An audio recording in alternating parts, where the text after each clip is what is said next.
नमस्कार दर्शकवृन्द, जनबजेटमा स्वागत छ। म नवराज चालिसे। जनबजेटमा यसपटक हामीले कर राजस्वको बारेमा चर्चा गर्न गइरहेका छौँ। धेरैको चासोको विषय पनि हो, कर राजस्व कसरी सङ्कलन हुँदैछ, नागरिकको कर तिर्ने क्षमता घट्दो अवस्थामा छ। कोरोना भाइरसको महामारी र लकडाउनको कारणले गर्दा आर्थिक जीवन प्रभावित भएको छ। अर्थतन्त्र सङ्कटतर्फ गइरहेको अवस्थामा नागरिकको जीवन पनि सङ्कटमा गएको छ। यो कोरोनाको महामारीले गर्दा आर्थिक जीवन प्रभावित बन्दै जाँदा घर घरको समस्या छ। कसरी ब्याङ्कको ब्याज बुझाउने, कसरी कर तिर्ने, कसरी चाहिँ कर भुक्तानी गर्ने भन्ने कुरा सबैको चिन्ता र चासो हो। देशको अर्थतन्त्रमा पनि यति बेला राजस्व सङ्कलन निकै चुनौतीपूर्ण बन्दै गइरहेको छ। अर्थमन्त्री डाक्टर युवराज खतिवडाले राजस्व सङ्कलन गर्नको लागि आगामी वर्षको लागि 8 खर्ब 89 अर्ब 62 करोड रुपियाँ राजस्व सङ्कलन गर्ने भन्नुभएको छ। तर यति ठुलो राजस्व सङ्कलन पनि हुन सक्छ कि सक्दैन भन्ने चिन्ता चासो गर्न थालिएको छ अर्थविदहरूबाट। र वैदेशिक ऋणबाट अर्थतन्त्र धान्ने भन्दा अब नेपालीको भागमा ऋणको भार कति पर्दै जाने हो, यसको स्रोत साधन व्यवस्थापन कसरी गर्ने हो, आन्तरिक ऋण उठाउने पनि क्षमता छ कि छैन, किनभने क्रय शक्ति नै नागरिक घट्दो अवस्थामा छ। काम छैन, रोजगारी छैन, उद्योग धन्दा व्यापार बन्द छ। यस्तो अवस्थामा कसरी जीवनमाथि उठाउने भन्ने चिन्ता अर्थविदहरूले गरिरहनु भएको अवस्था छ र निजी क्षेत्रले पनि निकै चिन्ता गरिरहेको अवस्था छ। यस सन्दर्भमा अहिले हामीसँग जोडिनु भएको छ अर्थविद डाक्टर चन्द्रमणि अधिकारी। उहाँले पटक पटक मोडल बजेट प्रस्तुत गर्दै आउनुभएको छ, योजनाविद पनि हुनुहुन्छ। त्यसरी हामीसँग नेपाल उद्योग वाणिज्य महासङ्घ कर राजस्व समितिका सहसभापति सुनिल गोपाल श्रेष्ठ र नेपाल चेम्बर अफ कमर्सका कर राजस्व समितिका विज्ञ तथा उपाध्यक्ष कमलेश कुमार अग्रवाल। यो कार्यक्रमबाट यहाँहरूसँग हामी करकै बारेमा बढी छलफल गर्नेछौँ। सबभन्दा अगाडि यहाँलाई स्वागत गर्दछु। नमस्कार, यहाँलाई स्वागत छ। हजुर, सबभन्दा अगाडि हामी छलफल गरौँ डाक्टर चन्द्रमणि अधिकारीज्यूबाट। विशेष गरेर बजेटलाई उहाँले अत्यन्त नजिकबाट बुझ्दै केलाउँदै विश्लेषण गर्दै आउनुभएको छ। सबभन्दा अगाडि विश्लेषणको पाटोमा हामी उहाँबाट अलिकति अगाडि सरौँ। यहाँले बजेटको सरसर्ती व्याख्या विश्लेषण गर्दै गर्दा आगामी आर्थिक वर्षको बजेटलाई यहाँ एकजना अर्थशास्त्रीको रूपमा कसरी हेर्नु भएको छ, यहाँबाटै जाउँ डाक्टर अधिकारी। अब धन्यवाद नवराजजी। अब यो विषयमा आज चाहिँ बोल्ने सन्दर्भमा साथीहरू पनि हुनुहुन्छ, गर्ने भन्नु होला। म चाहिँ अलिक बढी सुन्ने पक्षमा पनि छु। अब बजेटको सन्दर्भमा चाहिँ के छ भने अहिलेको परिस्थिति अलि अन्यलको परिस्थिति हो। एकातिर हामी हिजोको संघीयताको कार्यान्वयन गर्ने सिलसिलामा संघीयताको कार्यान्वयनलाई एउटा विश्वनीयमा पुर्याइसकेका थिएनौँ, त्यो ट्रान्जिसनल फेजमै भएको अवस्था।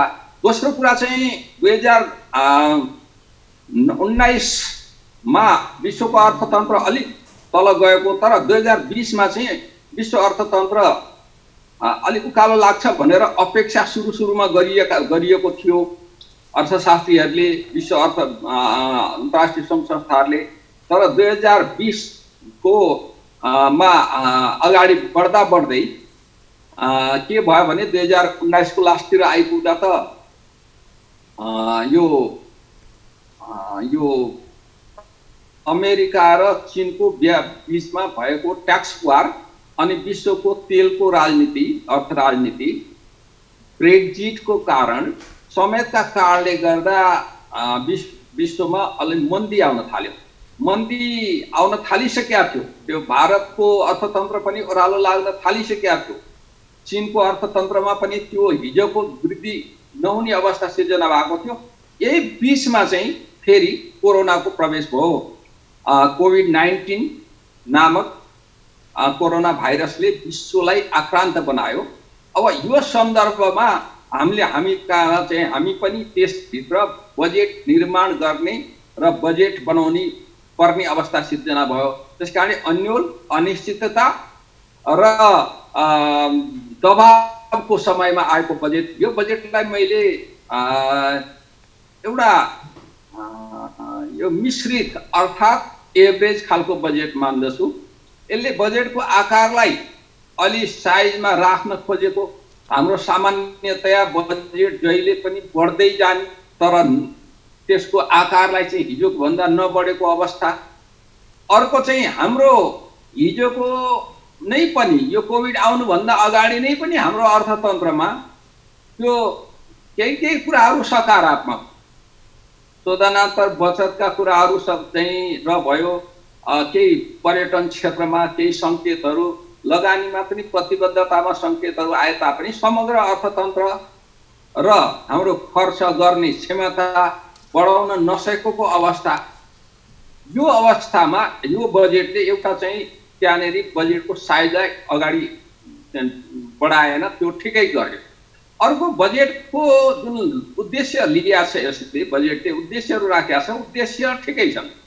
बजेटको उद्देश्य एउटा त जीवन जोगाउने कुरालाई पहिलो प्राथमिकता लियो र सामाजिक सुरक्षा र नागरिकहरूलाई एउटा चाहिँ सम्मानित एउटा खालको चाहिँ नि बाँच्न सक्ने अवस्था सिर्जना गर्ने भनेर भन्यो र अर्थतन्त्रलाई चलायमान बनाउन आर्थिक गतिशीलता गतिहरूलाई अगाडि बढाउने पनि भन्यो।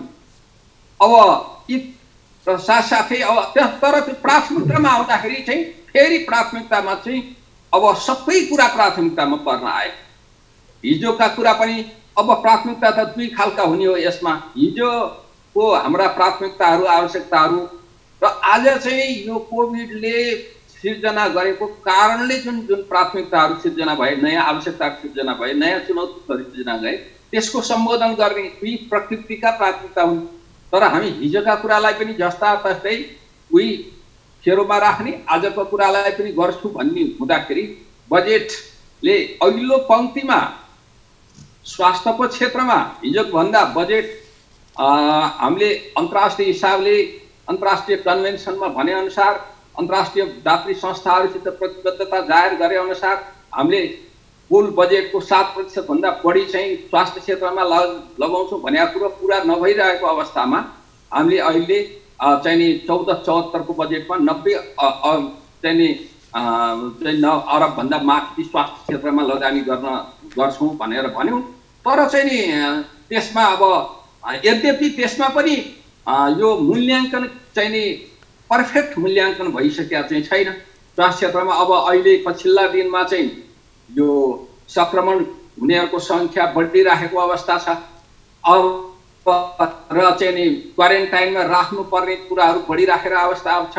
अब यो बजेटले त्यो कुरामा कतिको चाहिँ नि त्यो आवश्यकतालाई कति पुरा गर्न सक्छ, यो भित्रै पनि भोलिका दिनमा रकमान्तर कति गर्नुपर्छ र कोभिड भन्दा बाहिरको बिरामीहरू, हाम्रो नियमित खालका दीर्घ रोगीहरू, बालबच्चाहरू चाहिँ नि ज्येष्ठ नागरिकहरू, सुत्केरी महिलाहरू चाहिँ नि गर्भवती महिलाहरू जस्ता उहाँहरूलाई फेरि छ। यसमा फेरि रिभ्यू गर्न चाहिँ बाँकी छ है, रिभ्यू गर्नुपर्ने अवस्था चाहिँ छ। अवस्थाबाट त्यो अवस्थाबाट हेर्दा अब बजेटको साइज लाई सबैलाई हेर्दा अब ठिकै देखिन्छ यसले सम्बोधन गरेका कुरा। तर पछिल्ला कुरामा हिजोका कुरा चाहिँ हामीले कतिपय हिजोको छोड्नुपर्ने परियोजनाहरू छोड्न नसकेको। अब त्यसै गरी ट्याक्सकै विषयमा पनि भोलि अलि पछि हामी छलफल पनि गरौँला। ट्याक्समा कतिपय चाहिँ ट्याक्सलाई हाम्रो ट्याक्सको सामाजिक न्यायको सिद्धान्त, उत्पादनको सिद्धान्त र चाहिँ नि स्वास्थ्यलाई सम्वर्धन गर्ने सिद्धान्त, मूलतः 3टा सिद्धान्त र रेभेन्यूलाई जेनेरेट गर्ने 4टा सिद्धान्त मध्ये रेभेन्यू जेनेरेट गर्नेलाई बढी ध्यान दिएको चाहिँ कुराहरू छन्। यसले गर्दाखेरि यो बजेटलाई मैले औसत रूपमा लिएको छु र यसले न धेरै उत्साह जगाउन सकेको छ न धेरै निराशा हुनुपर्ने अवस्था। डाक्टर साहब आउँछु डाक्टर साहब आउँछु। बजेटको विश्लेषण यहाँले चाहिँ राम्रोसँग गर्नुभएको छ। अब हामी निजी क्षेत्रका दुई व्यक्तिहरू हामीसँग हुनुहुन्छ।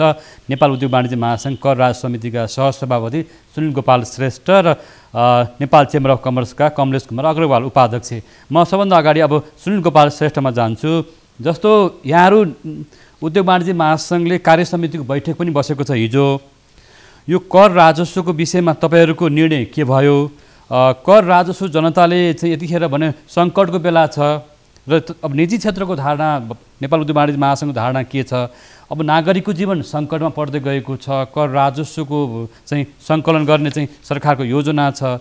यो अर्थमा निजी क्षेत्रले कर राजस्व बुझाउन सक्ने क्षमतालाई विकास गरेको छ कि छैन? अहिलेको अवस्थामा के भन्नुहुन्छ सुनिल गोपाल श्रेष्ठज्यू? धन्यवाद नवराजजी। न्युज 24बाट एफएमसिसिआईका केही धारणाहरू राख्ने मौका दिनुभयो, म तपाईँलाई धेरै धेरै धन्यवाद दिन चाहन्छु। अघि भर्खर चन्द्र सरले भन्नुभयो जस्तै कर उठाउनको लागि 4वटा सिद्धान्तहरू छन्। त्यो परिपालन भयो कि भएन भन्ने नेपाल सरकारले बुझ्नुपर्ने जरुरी छ। अब पोस्ट कोभिड प्लानिङ नेपाल सरकारले गरेको छैन, जसले गर्दा उद्योग व्यवसायहरू यो लकडाउन खोलिसकेपछि यो कोभिड संक्रमण घट्दै गइसकेपछि उद्योग व्यवसायसँग कर उठाउनको लागि के अब उद्योग व्यवसाय यो कोभिड पछाडि कुन हदसम्म चल्ला र कसरी चल्न सकिन्छ यो बुझ्नुपर्ने जरुरी छ। यो नबुझिकन पोस्ट कोभिड प्लानिङ नभइकन नेपाल सरकारले 14 खर्ब 75 अर्बको बजेटमा राजस्वबाट लक्ष्य लिएको 8 खर्ब 75 अर्ब चालु आब 2076-77 को अहिलेसम्मकोमा कर राजस्व सङ्कलन भनेको अहिलेसम्म हाराहारी हिजोको रेकर्ड सम्ममा 6 खर्ब देखिन्छ। उद्देश्य हाम्रो टार्गेट पूरा नभएर 6 खर्ब देखिन्छ भने अब यो कोभिड कहिले कम्प्लिट हुन्छ, उद्योग धन्दा सञ्चालन गर्न सक्दै सक्दैन। अहिले 44 वटा उद्योग भनेको छ, त्यो 44 वटा उद्योग पनि करिब 15-20%, 25% भन्दा अगाडि बढ्नै सकिरहेको छैन। उद्योग व्यवसाय सञ्चालन हुनै नसकिएको अवस्थामा यो 8 खर्ब 75 करोडको लक्ष्य राख्नु भनेको उद्योगी व्यवसायहरूको लागि प्रेसर दिने हो। किनभने हाम्रो अर्थतन्त्र, हाम्रो राजस्व उठाउने चलन के छ भने भंसार अधिकृतलाई, कर अधिकृतलाई ठाउँ ठाउँमा टार्गेट दिएर पठाइने गरिन्छ। त्यो टार्गेट उठाउनको लागि उद्योगी व्यवसायहरूको लागि जबरजस्तबाट कर उठाउँदाखेरि कहीँ विस्फोट होला, कहीँ यो भाग्नै पर्ला या अप्ठ्यारो पर्ला भन्ने हाम्रो ठम्याइ छ। र यस कारणले कर उठाउनको लागि पनि पोस्ट कोभिड कस्तो किसिमबाट सहयोग गर्नुपर्छ र उद्योग कसरी सञ्चालन गर्नुपर्छ, व्यवसाय कसरी सञ्चालन गराउनुपर्छ भन्ने योजना हुनुपर्छ। तपाईँ भन्नुहोस्, टुरिज्म बिजनेस भनेको अब करिब 1-2 वर्षको लागि जिरो अवस्थामा छ भने टुरिज्म बिजनेसबाट हामी कर उठाउन सम्भवै छैन। त्यस्तै एडुकेसन क्षेत्र, शिक्षा क्षेत्रबाट पनि हामी कुनै किसिमको कर उठाउने सम्भावना नै छैन। यी इत्यादि सम्भावना नभएका विभिन्न सेक्टरहरू छँदै पनि त्यस्तै अरू सम्भावना भएका उद्योग र व्यवसायहरू पनि चलाउन सक्ने सम्भावना, आउन नसक्ने सम्भावना, अगाडि बढ्न नसक्ने सम्भावनाको अवस्थामा यो कर राजस्व लक्ष्य 8 खर्ब 75 करोड धेरै बढी जस्तो लाग्छ। यसमा समायोजन हुनुपर्छ भन्ने नेपाल उद्योग वाणिज्य महासङ्घको धारणा। जस्तो यहाँले भन्नुभयो राज्य सञ्चालन गर्नको लागि पनि कर राजस्व चाहिन्छ। जस्तो यहाँको एउटा शब्द चाहिँ मलाई चाहिँ उठाउन मन लाग्यो, उद्योगी व्यवसायहरू करदाताहरू कर बुझाउनै नसक्ने अवस्थामा भाग्नुपर्ने अवस्था आयो भन्नुभयो नि, यो के साँच्चै यो अवस्था आएको हो सुनिल गोपाल श्रेष्ठजी? यदि यस्तै अवस्था रहने हो भने अब तपाईँ हेर्दै जानुहोस्, आज यो लकडाउनले गर्दा कति सय, हिजो मैले सुनेको थिएँ केही सय मानिसहरू खान नपाएर आत्महत्या गर्ने मानिसहरू बढ्न थालेको छ भने अब यस्तै रहने हो र यो करको लक्ष्य 8 खर्ब नै राख्ने हो भने उद्योगी व्यवसायहरू पनि भाग्ने होइन, यही देशमा आत्महत्या गर्ने अवस्था आउन सक्छ भन्ने हाम्रो ठान्ने छ। बडो गम्भीर अवस्था उठाउनु भयो। उद्योग व्यवसायहरूले आत्महत्या नै गर्न सक्ने अवस्था आउन सक्ने भन्ने एउटा आशंका, चुनौती छ भन्ने कुरा गर्नुभएको छ सुनिल गोपाल श्रेष्ठले। हामीसँग नेपाल चेम्बर अफ कमर्सको उपाध्यक्ष कमलेश कुमार अग्रवाल पनि जोडिनु भएको छ। उहाँले कर क्षेत्रलाई नजिकबाट बुझ्दै आउनुभएको छ। म फेरि स्वागत गरेँ कमलेशजीलाई। धन्यवाद। एकदमै गम्भीर अवस्थाको चित्रण भर्खरै तपाईँको सहकर्मीले गर्नुभयो एफएनसीसीआईबाट। के त्यही अवस्था आएको हो? यो कर राजस्वलाई कसरी व्यवस्थापन गर्ने नीति छ त तयार छ कि छैन? के छ अहिलेको अवस्थामा? तपाईँहरूले त हिसाब किताब गरिराख्नु भएको होला नि? होइन, हेर्नुहोस्, सबभन्दा पहिला त हामी बजेटको बारेमा कुरा गरौँ। यो बजेट विस्तृत बजेट नै हो। यसलाई अलिकति सङ्कुचित बनाइएको छ किनभने राजस्वका स्रोतका सम्भावनाहरूको सुनिश्चितता नभएकोले यसलाई सङ्कुचित बनाइएको छ। यो बजेटमा विगतका कार्यक्रमहरूलाई निरन्तर र अहिलेको प्राथमिकतालाई राख्नलाई, समायोजन गर्नलाई भरपुर प्रयास पनि गरिएको छ। हेर्नुहोस्, अब जहाँसम्म बजेटको राजस्व सम्बन्धी कुराहरू छ। 879 अरबको राजस्वको लक्ष्य राखिएको छ भने अर्कोतर्फ जीडीपी ग्रोथको बारेमा 7% को प्रक्षेपण गरिएको छ। यदि 7% को जीडीपी ग्रोथ हुने हो भने हामी यो लक्ष्यमा पुग्न सक्छौँ। तर आगामी वर्षको अर्थतन्त्र यो कोरोना महामारीबाट प्रभावित अर्थतन्त्र हो, यसको कति लामो समयसम्म यसको प्रभाव अर्थतन्त्रमा पर्ने हो त्यो पनि हामीलाई अहिलेसम्म अन्योलमा नै छौँ हामी सबै। यस्तो अवस्थामा यो लक्ष्यलाई, दुईटै लक्ष्यलाई मैले अलिकति महत्त्वकांक्षी र चुनौतीपूर्ण लक्ष्यको रूपमा यहाँ परिभाषित गर्दछु। दोस्रो कुरा, तपाईको विगतमा 7% को जीडीपी ग्रोथ विगत 3 वर्ष यो आर्थिक वर्षभन्दा अगाडिका 3 वर्षमा हामी यो हाराहारीमा पुगेको लक्ष्य पनि हो। तर अब यो चालु आर्थिक वर्षमा यो हाम्रो जीडीपी ग्रोथ त झन् नेगेटिभै जाने पनि हामीले अनुमान गर्न लागिसकेका छौँ। सरकारले 2.3% जीडीपी ग्रोथ हुने भनेर केही समय अगाडि, केही दिन अगाडि प्रक्षेपण गरेको थियो। तर यसको निरन्तरता हेरेर जाँदाखेरि यो कोरोना महामारीको यो जीडीपी ग्रोथ कहीँ नकारात्मकमा पनि पुग्न सक्छ भनेर अब हामीले प्रक्षेपण गर्न लागेका छौँ। किनभने हामी कहाँ कम्प्लिट आर्थिक क्रियाकलापको लकडाउन भएको 2 महिनाभन्दा पनि बढी भइसक्यो र अझै पनि जुन हिसाबले सङ्क्रमणको अवस्था बढिरहेको छ त्यसले यो लकडाउन अझै पनि लम्बिन सक्ने सम्भावना हामीले हेरेका छौँ। र लकडाउनको पिरियडमा जति पनि आर्थिक क्रियाकलापहरू सञ्चालन गर्ने प्रयास भए तापनि त्यो पूर्ण रूपमा सञ्चालन हुन नसक्ने अवस्था पनि छ। अब म तपाईलाई बजेटका 2टा प्राथमिकता जुन यहाँ आए, सबभन्दा पहिला प्राथमिकता आजको बेलामा भनेको जीवन रक्षाको नै हो, जसको लागि बजेटमा 90 अरब 69 करोडको बजेट प्रक्षेपण गरिएको छ। हालांकि यो अहिलेको आवश्यकता अनुसार अलिकति कम भए पनि हाम्रो जुन राजस्वको स्रोतहरूको सम्भावनाहरूको लक्ष्य राखेर आएको छ त्यो हिसाबले यसलाई हामीले स्वागत गर्नै पर्छ कि सरकारले एउटा राम्रो स्वास्थ्य क्षेत्रमा राम्रो बजेट एलोकेसन गरेको छ। तर जहाँसम्म अब यो निजी क्षेत्रको राजस्वको कुरा हो, जति तपाईँ निजी क्षेत्रलाई स्टिमुलस प्याकेज दिएर अगाडि बढेको हुन्थ्यो त्यति नै आर्थिक गतिविधि विस्तार भइरहेको हुन्छ। तर यो निजी क्षेत्रलाई राहत पुनरुत्थान गर्नको लागि सरकारले जुन बजेटको प्रक्षेपण जुन यो स्टिमुलस प्याकेज हो त्यो भनेको जीडीपी को 1.5% मात्रै हो। त्यो त मैले भने पर्यटन क्षेत्रमा जुन हिसाबको अहिले नकारात्मक प्रभाव परेको छ त्यसलाई पुनरुत्थान गर्न पनि सायद यो यति सीमित बजेटले पुग्ला।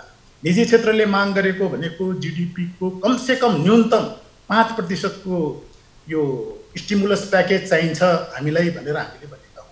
5% पनि एकदम मिनिमम हो, किनभने संसारमा अर्थतन्त्रको पुनरुत्थान गर्ने 3टा मोडेलिटी हुन्छ। हेर्नुहोस्, एउटा भी शेपको मोडेलिटीमा के हुन्छ भने जति तपाईँ जीडीपी को जति हायर प्रतिशत यदि स्टिमुलस प्याकेज दिन सक्नु हुन्छ, जस्तो अमेरिका जापान भनौँ, उनीहरूले त्यो आफ्नो पुनरुत्थान भनेको 6 महिना 9 महिनाभित्र गर्न सक्छ। हामीले त्यसको आशा पनि गरेका छैनौँ। हामीले आशा गरेको भनेको यू शेपको हो। यदि राम्रो स्टिमुलस प्याकेज दिएर हाम्रा साना मझौला ठुला सबै सम्पूर्ण नकारात्मक परेका क्षेत्रहरूलाई सरकारले स्टिमुलस प्याकेज उपलब्ध गराउन सकेको भए सायद हामी यो 2 वर्षमा हामी हाम्रो इकोनोमीलाई रिकभर गर्न सक्ने अवस्था थियो। तर अहिले त्यो अवस्था देखिँदैन। तेस्रो मोडेलिटी अब हामीसँग भनेको एल शेपको इकोनोमिक ग्रोथ हुन्छ। त्यो भनेको निजी क्षेत्रको क्षमतामाथि निर्भर गर्छ। यसमा कति पलायन पनि हुन सक्छन्, कति लङ टर्ममा आफूलाई सस्टेन पनि गर्न सक्ने अवस्था हुन्छ। अब यो निजी क्षेत्रको अवस्था भनेको त यो समयले नै यसको मतलब के, यसको मतलब यहाँले भन्नुभयो जो आर्थिक प्याकेज आउन सकेन भने तपाईहरुले उद्योग व्यवसायलाई नै छोडेर पलायन हुन सक्ने, भाग्न सक्ने अवस्था अथवा कर राजस्व चाहिँ बैंकको करको चाहिँ ब्याज तिर्न नसक्ने अवस्था साँच्चै आएको हो। यस्तो अवस्था आयो भने त अलिकति हाम्रो चाहिँ भविष्य, अर्थतन्त्रको भविष्य एउटा खतरामा जान सक्ने, झन् बेरोजगारी बढिरहेको अवस्था छ। यो अवस्थालाई चिन्ताजनक रूपमा लिने अवस्था आएको हो त। मैले जुन यो एल शेपको इकोनोमिक ग्रोथ भने नि यसमा यी सब सम्भावनाहरू देखिएका हुन्छन्। किनभने निजी क्षेत्रको क्षमता, अब भोलि अर्को ठुलो चुनौती भनेको जुन हाम्रो यो विदेशमा गएर रोजगारीमा गएका श्रमिकहरू भोलि 10 लाख 15 लाख कति फर्किने अवस्था हुन्छन्। त्यसले गर्दाखेरि रेमिटेन्समा कतिको कमी हुन्छ। आजको प्रक्षेपण हामीले सोचेअनुसार त 30% हाम्रो रेमिटेन्समा कमी आएको जस्तो पनि हामीले अनुमान गर्न सक्छौँ र 30% यो जुन रेमिटेन्समा आउने कमी हो यसले अर्थतन्त्रमा के नकारात्मक प्रभाव पार्दछ भने एकातर्फ हामीसँग विदेशी मुद्राको कमी हुन्छ, अर्कोतर्फ यो 30% जुन यो रेमिटेन्सको रकम हो यो हाम्रा नेपाली दाजुभाइहरूले पसिना बेचेर कमाएको आर्जन हो। यसले त ठुलो कन्जम्सन हाम्रो आर्थिक क्षेत्रमा क्रिएट गरेको थियो। यो 30% भोलि यो कन्जम्सन पनि कम हुन सक्छ, डिमान्ड कम हुन सक्छ, हाम्रो आर्थिक क्रियाकलापहरूमा शिथिलता आउन जाने हुन्छ। यसले गर्दाखेरि त हाम्रो यो इकोनोमिक एक्टिभिटिजहरू त धेरै कम हुन्छ, न उत्पादन हुन सक्छ, न तपाईँको माग हुन्छ, न बिक्री वितरण हुन्छ। यसले यो आर्थिक शिथिलता ल्याउने हो।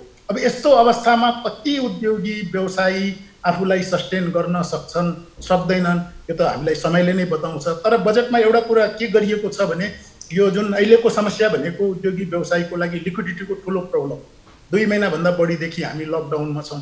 हामी कहाँ ब्याङ्कको ब्याज, ब्याङ्कको किस्ता, तपाईँको श्रमिकहरूलाई दिने तलब, सरकारलाई बुझाउनु पर्ने राजस्वहरूको एकदमै लिक्विडिटीको कमी आइसकेको छ। यस्तो अवस्थामा अझै पनि यदि मौद्रिक नीतिमा सरकारले जुन एउटा इन्डिकेसन गरेको छ कि मौद्रिक नीतिले पनि तपाईँहरूलाई धेरै राहत दिनेवाला छ भनेर, यदि यो 6 महिनाको भनौँ न चैत्रदेखि लिएर आषाढसम्मको सम्पूर्ण किस्ता ब्याजलाई यदि क्यापिटलाइजेसन पुनर्तालीकरण यदि लोनमा कन्भर्ट गरिदियो भने सायद म यहाँ आउँछु। जस्तो हिजै पनि अर्थमन्त्रीज्यूले प्रेस मिटमा भन्नुभएको छ कि निजी क्षेत्रको लागि उद्योगी व्यवसायहरूको लागि चाहिँ 80 अर्ब बराबरको चाहिँ एउटा राहत कार्यक्रमको घोषणा गरिएको छ। राहत कार्यक्रम पनि बजेटमा आएको छ। झन्नै जिडिपीको 4% राहत कार्यक्रम आएको देखिन्छ। सरकारले केही पनि गर्न खोजेन भन्ने पनि देखिँदैन, अर्को एउटा कुरा। र यही अवस्था रह्यो र सबैको सहकार्य सहयोग भएन भने कतै अर्थव्यवस्थामै एउटा डामाडोलको अवस्था आउन सक्ने भन्ने चिन्ता र चासो पनि अर्थविदहरूको छ।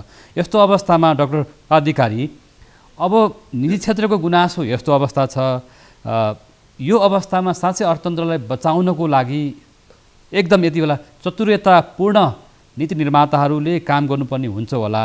नेपाल राष्ट्र ब्याङ्कले, ब्याङ्क वित्तीय संस्थाहरूले अथवा निजी क्षेत्रको मनोबल पनि बढाउनु पर्ने अवस्था छ। निराशा मात्रै बढ्दै गयो भने झन् ठुलो अप्ठ्यारो आउन सक्छ। यो अवस्थामा अर्थशास्त्रीहरूको आफ्नो हिसाब किताब कस्तो होला? अर्थतन्त्रलाई बचाउनु पनि पर्ने अवस्था छ, जीवन पनि बचाउनु पर्ने अवस्था छ भने मुलुकको अर्थतन्त्र पनि एउटा जीवित रहनुपर्ने अवस्था पनि छ। यो अवस्थालाई कसरी हेर्नुहुन्छ अर्थशास्त्री डाक्टर अधिकारी? हेर्नुहोस्, अब यसमा अघि हाम्रो सुनिल गोपालजीले पनि भन्नुभयो। र यो चाहिँ नि के भने मैले पटक यहाँ तपाईँहरूकैमा पनि भनेको छु, योभन्दा अगाडि धेरै ठाउँमा भनेको छु, यो गभर्मेन्टको प्लानिङ चाहिँ जुन छ यो कोभिड आएपछि, कोभिड आउनुभन्दा नै अगाडि नै हाम्रो अर्थतन्त्र चाहिँ त्यो स्लो डाउन जस्तो देखिन थालेको थियो। तर कोभिड आइसकेपछि कोभिडको प्रभाव कहिलेदेखि पर्न सक्छ त, कुन ढङ्गले जान सक्छ, कोभिडबाट हामीले जीवनलाई कसरी बचाउने, अर्थतन्त्रलाई कसरी बचाउने सन्दर्भमा हामी सुरुमा गम्भीर भएनौँ।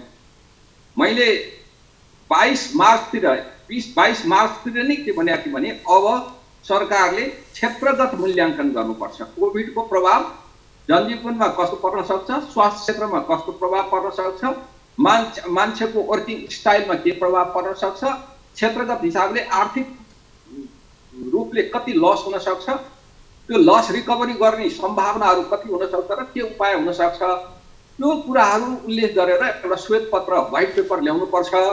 व्हाइट पेपर ल्याइसकेपछि क्षेत्रगत रूपमा सङ्कटकाल लगाउने हो कि समग्र रूपमा सङ्कटकाल लगाउने हो, त्यति बेला हामीलाई सजिलो पर्छ, बाटो समात्न सकिन्छ भनेर मैले भनेको थिएँ।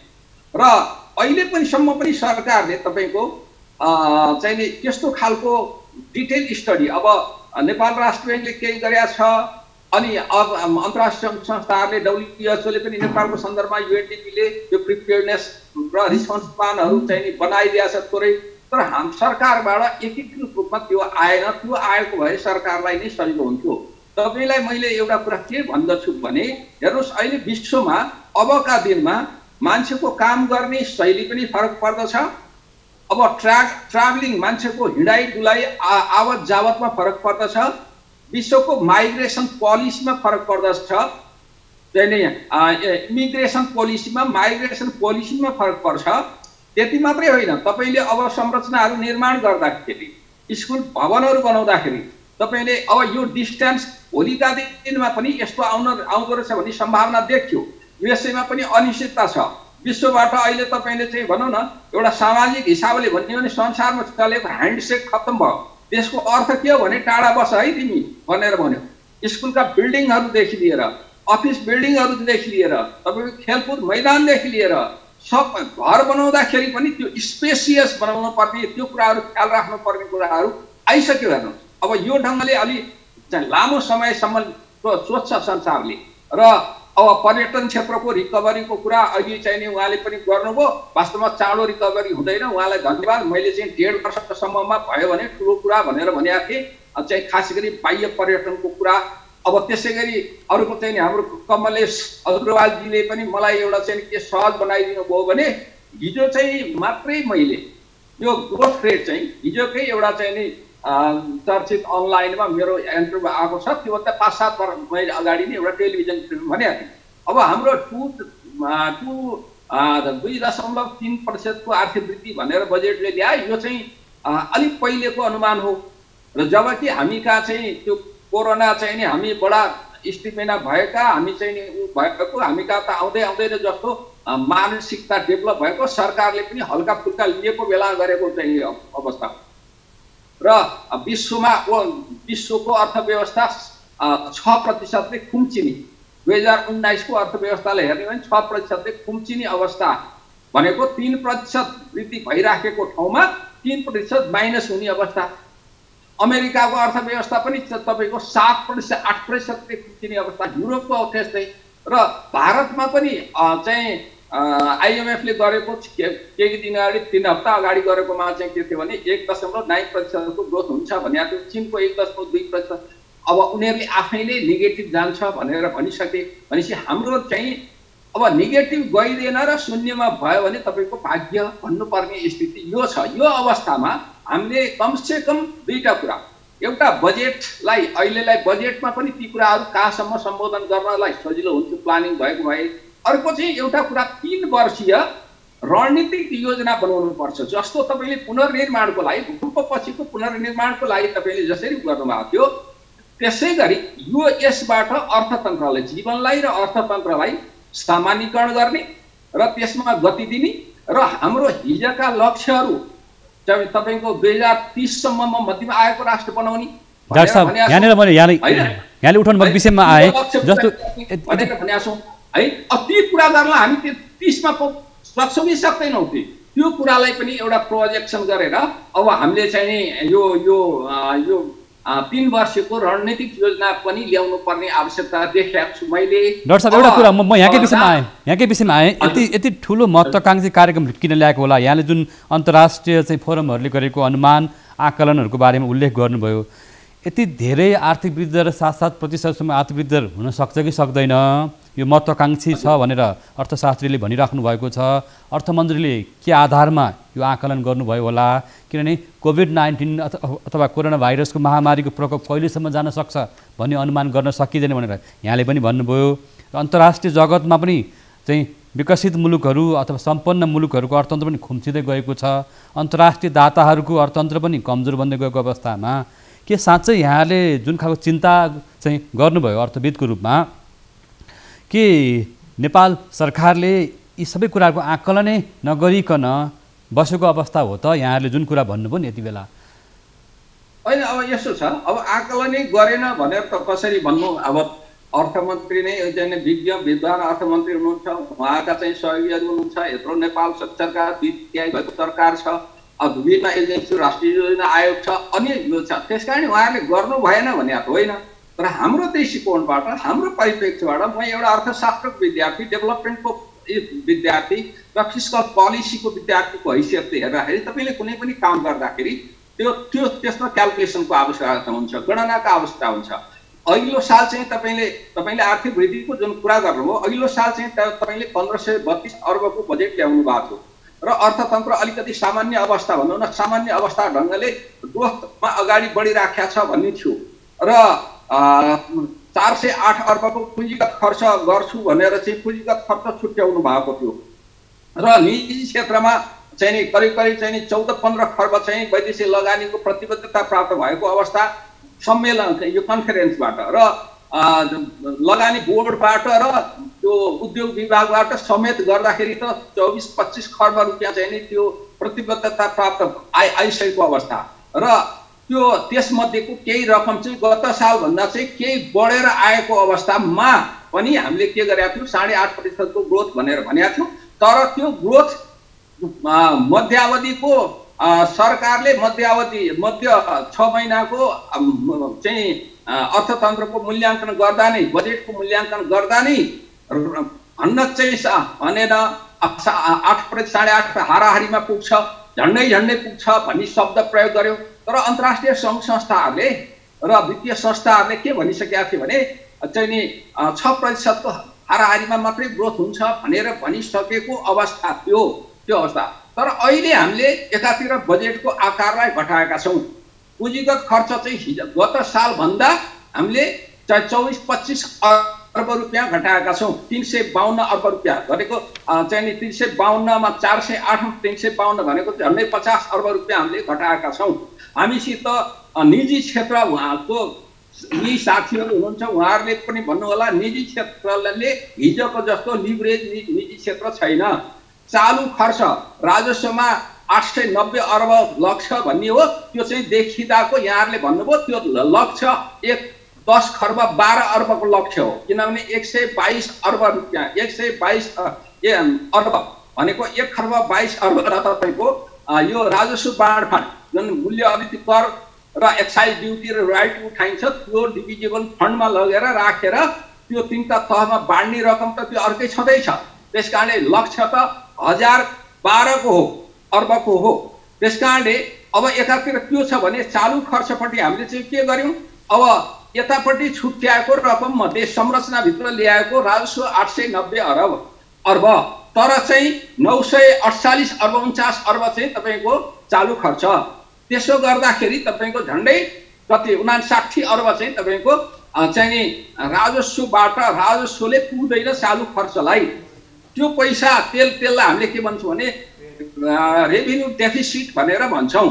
रेभिन्यू डेफिसिटै अब बजेट डेफिसिट पनि अघिल्लो सालभन्दा बढी छ स्वाभाविक पनि हो। अहिलेको परिस्थितिमा 524 अर्ब राखेको छ र रेभिन्यू डेफिसिट नै त्यत्रो भएको अवस्थामा अब त्यो रेभिन्यू डेफिसिट कहाँ पुरा हुन्छ भन्दा 225 अर्बको आन्तरिक ऋण हुने त्यसबाट पुरा गर्नुपर्ने हुन्छ। डाक्टर साहब 2 खर्ब 25 अर्बको आन्तरिक ऋण उठाउन सक्ने क्षमता छ कि छैन? होइन अब त्यसमा जान्छु म। त्यो क्षमता हेर्नुहोस् एउटा त क्षमताको कुरा होला अर्को उठाइहाल्यो भने पनि तपाईले 60 अर्ब रुपियाँ चाहिँ तपाईले चालु खर्चमा लगिदिएपछि के हुन्छ? यसले अघि नै पनि कमलेशजीले भन्नुभयो उहाँले चाहिँ लिक्विडिटी भन्नुभयो उहाँहरूले चाहिँ इन्डस्ट्रियल आफ्ना इन्टरप्राइजेसहरू हरेक संस्थामा क्याश फ्लोमा अब क्याश फ्लोको प्रब्लमको कुरा गर्नुभयो। उहाँले क्याश फ्लो तमा प्रब्लम आइसक्यो भनेर भन्नुभएको छ। भोलि उहाँहरूलाई ब्याङ्क र वित्तीय संस्थाले चाहिँ लगानी गर्नको लागि अब सरकारले त्यति रकम यताबाट चालु खर्चमा एब्जर्भ गरिदियो के भन्छ अनप्रोडक्टिभ सेक्टरमा जाएर त्यसले इन्फ्लेसन पनि बढाउने एकातिर ब्याङ्किङ क्षेत्रलाई चाहिँ नि त्यो लिक्विडिटीलाई कन्स्टेन्ट बनाइदिने अवस्था हुने अवस्थामा तपाईको यो चाहिँ 7% को ग्रोथ भनेको धेरै महत्त्वकांक्षी भएको 7% को ग्रोथ चाहिँ महत्त्वकांक्षी हो। यो यति हासिल होला जस्तो मलाई लाग्दैन यो अनिश्चित अवस्था। डाक्टर साहब यहाँले राख्यो जुन खालको चाहिँ एउटा चाहिँ कहाँ अब थोरै राख्ने भनेर हाम्रो चलनै छ।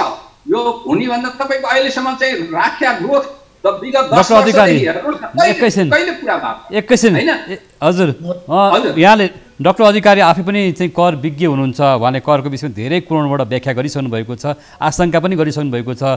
यहाँ बजेटका विषयमा तपाईँले धेरै आशंकाहरू पनि गरिसक्नु भएको अवस्था छ। म यहाँको विश्लेषणमा फेरि पनि आउँछु। म एकैछिन निजी क्षेत्रको पनि भनाइ सुनौँ गुनासोहरू सुनौँ उहाँहरूको आवाज पनि राखौँ। ट्याक्सकै बारेमा करकै बारेमा म उद्योग वाणिज्य महासङ्घका कर समितिकै सहसभापति सुनिल कुमार श्रेष्ठ। सुनिल कुमारजी अघि तपाईँले अलिकति भनौँ न डराउने अवस्थाको बारेमा चित्रण गर्नुभयो के निजी क्षेत्रको हिसाब किताब बिग्रेकै हो कि अथवा सरकारलाई तर्साउने धम्की देखाउने काम गर्नुभएको तपाईँहरूको अभिव्यक्तिमा अलिकति प्रश्न पार्नुहोस् न वास्तविकता के हो? यहाँले भनेकै अवस्था हो अब? ठिक छ नवराजी वास्तवमा म अर्थशास्त्री होइन एक उद्योगी व्यवसायको हिसाबले म के देखिरहेको छु, हामी के देखिरहेको छु भने नेपाल सरकारले उद्योगी व्यवसायलाई एक किसिमको छक्काउने तरिकाबाट भनौँ या एक किसिमबाट समाजमा उद्योगी व्यवसायलाई केही गरेको जस्तो देखाउने तर सही किसिमबाट उद्योगी व्यवसायलाई राहत नमिल्ने, सहयोग नमिल्ने देखिएको छ। म केही एक्जाम्पल यहाँहरूलाई के दिन चाहन्छु भने 20 लाखसम्म कारोबार गरेको उद्योगी व्यवसायीलाई 75% करमा छुट भनेर राखिएको छ र 50 लाखसम्म कारोबार गर्ने उद्योगी या व्यवसाय साना उद्योग व्यवसायीलाई 50% छुट राखिएको छ। 1 करोडसम्म गर्नेलाई 25% छुट राखिएको छ।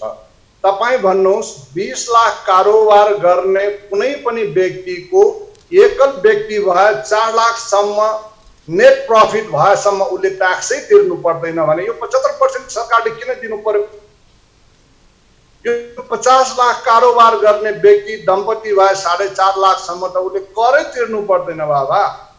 करै नतिर्नु पर्नेमा यो 50% छुट भनेर 75% छुट भनेर समाजमा उद्योग व्यवसायलाई केही राहत माने।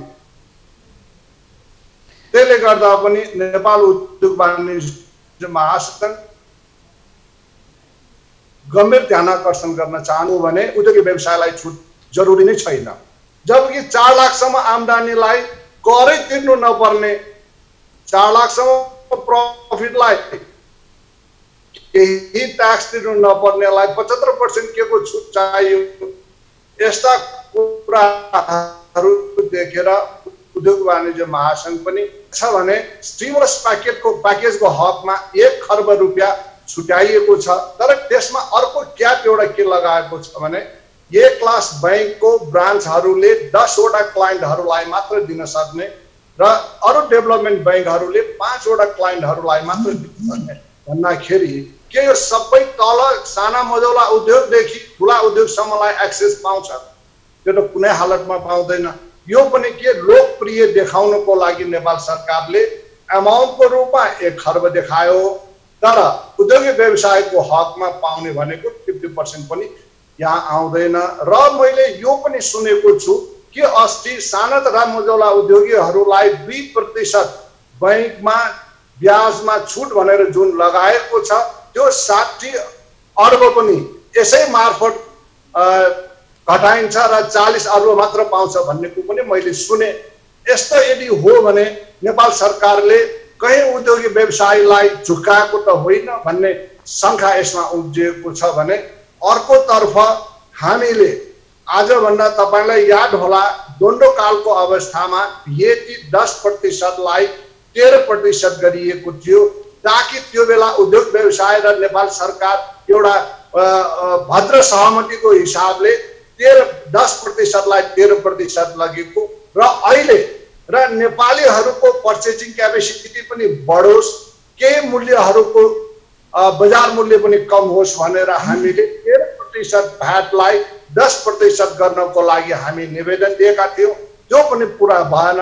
त्यो मानेमा उद्योग व्यवसायहरू साँच्चै गुमराहमा परेको हो कि भन्ने हामीलाई आभास भएको छ भने अर्कोतर्फ तपाईँ सुन्नुभयो होला योगदानमा आधारित सामाजिक सुरक्षा कोषमा नेपाल सरकारले चैत्र महिनाको 20% प्लस 11% 31% राख्छु भनेर भनेकोमा एउटा क्याप के लगाएको छ भने यदि कोही पनि उद्योगी व्यवसायीले फागुन 16 गते भित्रमा फागुनसम्मको यदि योगदानमा आधारित सामाजिक सुरक्षा कोषमा जम्मा गरिसकेको लागि मात्र दिने भनेर भन्दाखेरि कहीँ कठम कडाचित यदि 16 गतेसम्म दिन नसकेको अवस्थामा उहाँहरूले पाउनुहुन्न।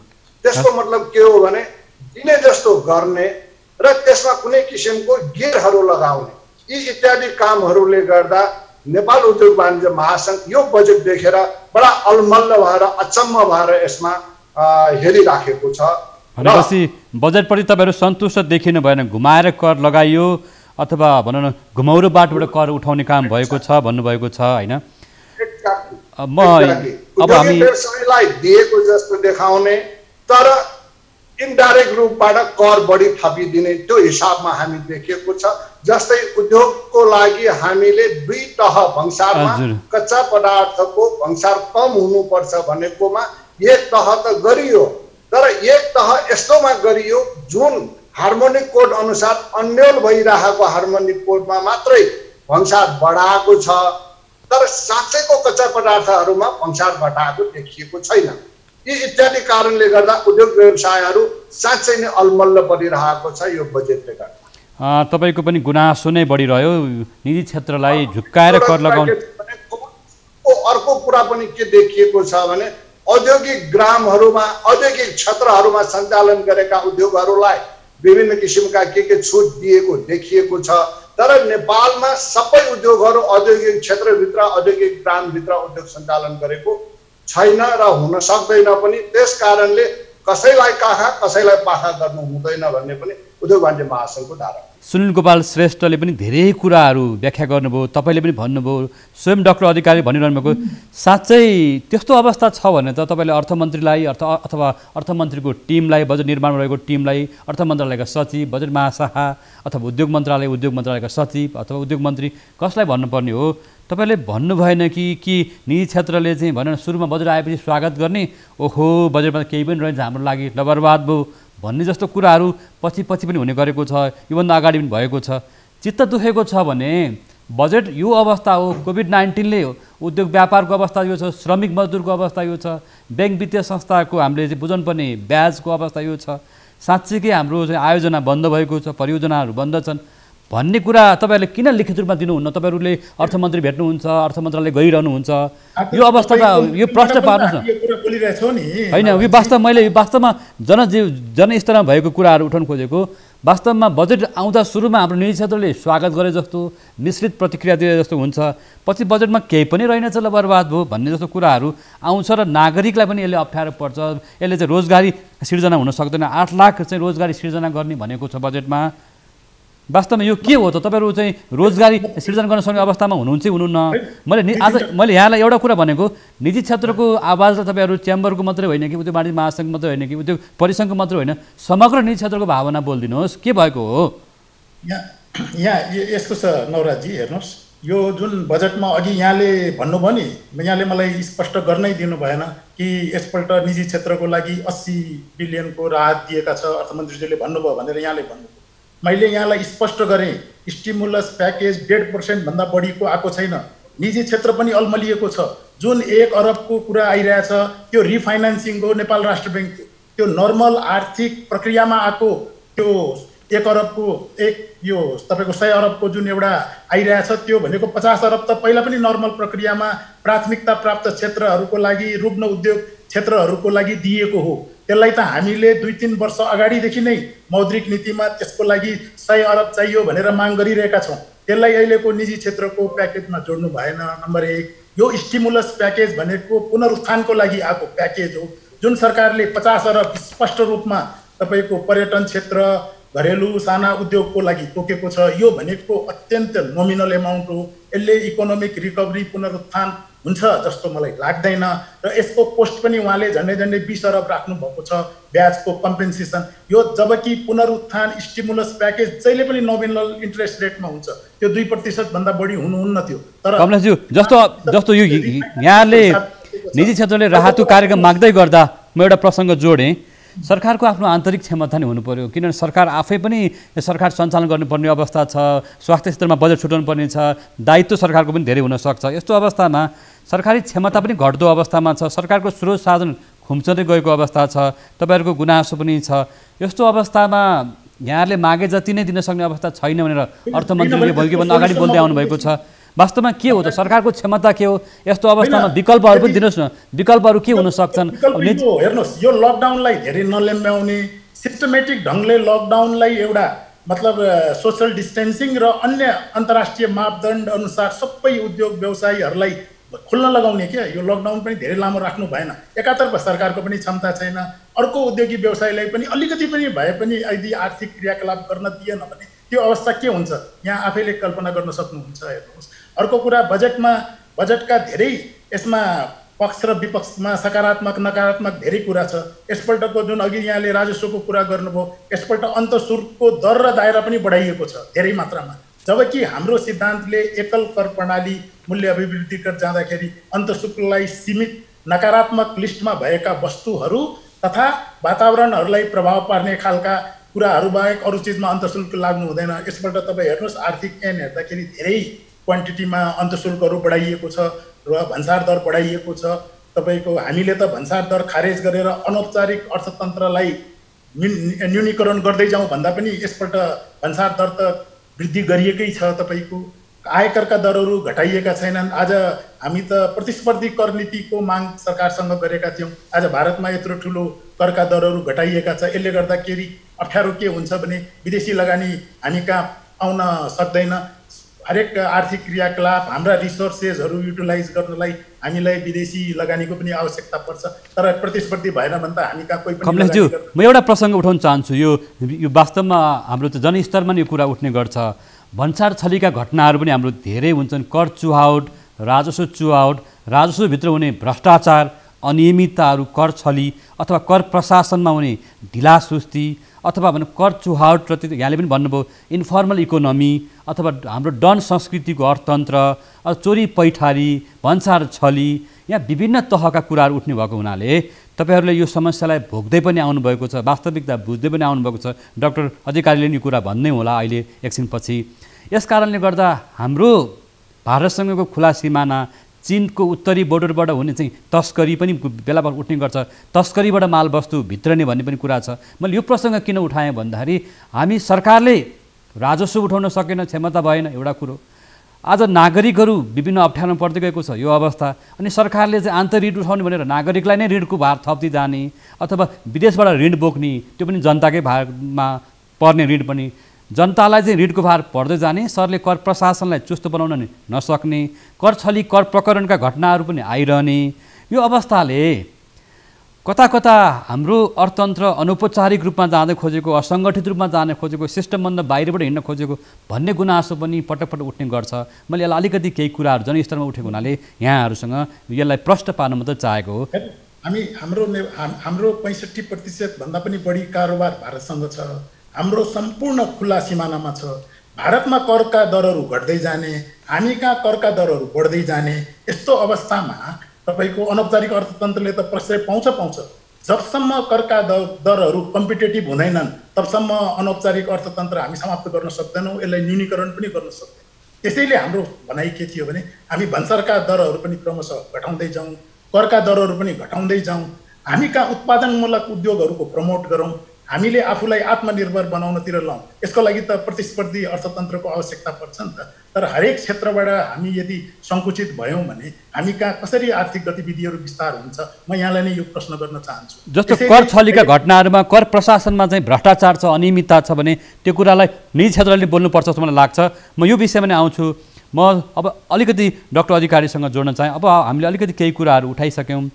करमा हुने चाहिँ कर चुहावट छलीका घटनालाई उहाँले नजिकबाट निहाल्नु भएको छ। म बजेटमा जस्तो यही बजेटमा पनि सरकारले कृषिलाई प्राथमिकता दिने भन्यो। यहाँ आफै पनि विकासवादी अर्थशास्त्री हुनुहुन्छ र कृषि क्षेत्रमा फेरि कर बढाउने चाहिँ अङ्कुश लाउने कामहरू भइरहेको छ। जसरी रासायनिक मलकोमा कर वृद्धि गरेको देखिन्छ, त्यसै गरी बिउ बिजनमा कर बढाएको देखिन्छ र विद्युतीय सामग्री 3 पाङ्ग्रे विद्युतीय सवारी सामग्रीमा नि कर भारी रूपमा बढाइएको छ।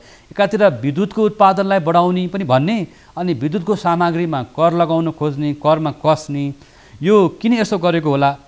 यो अवस्थालाई चाहिँ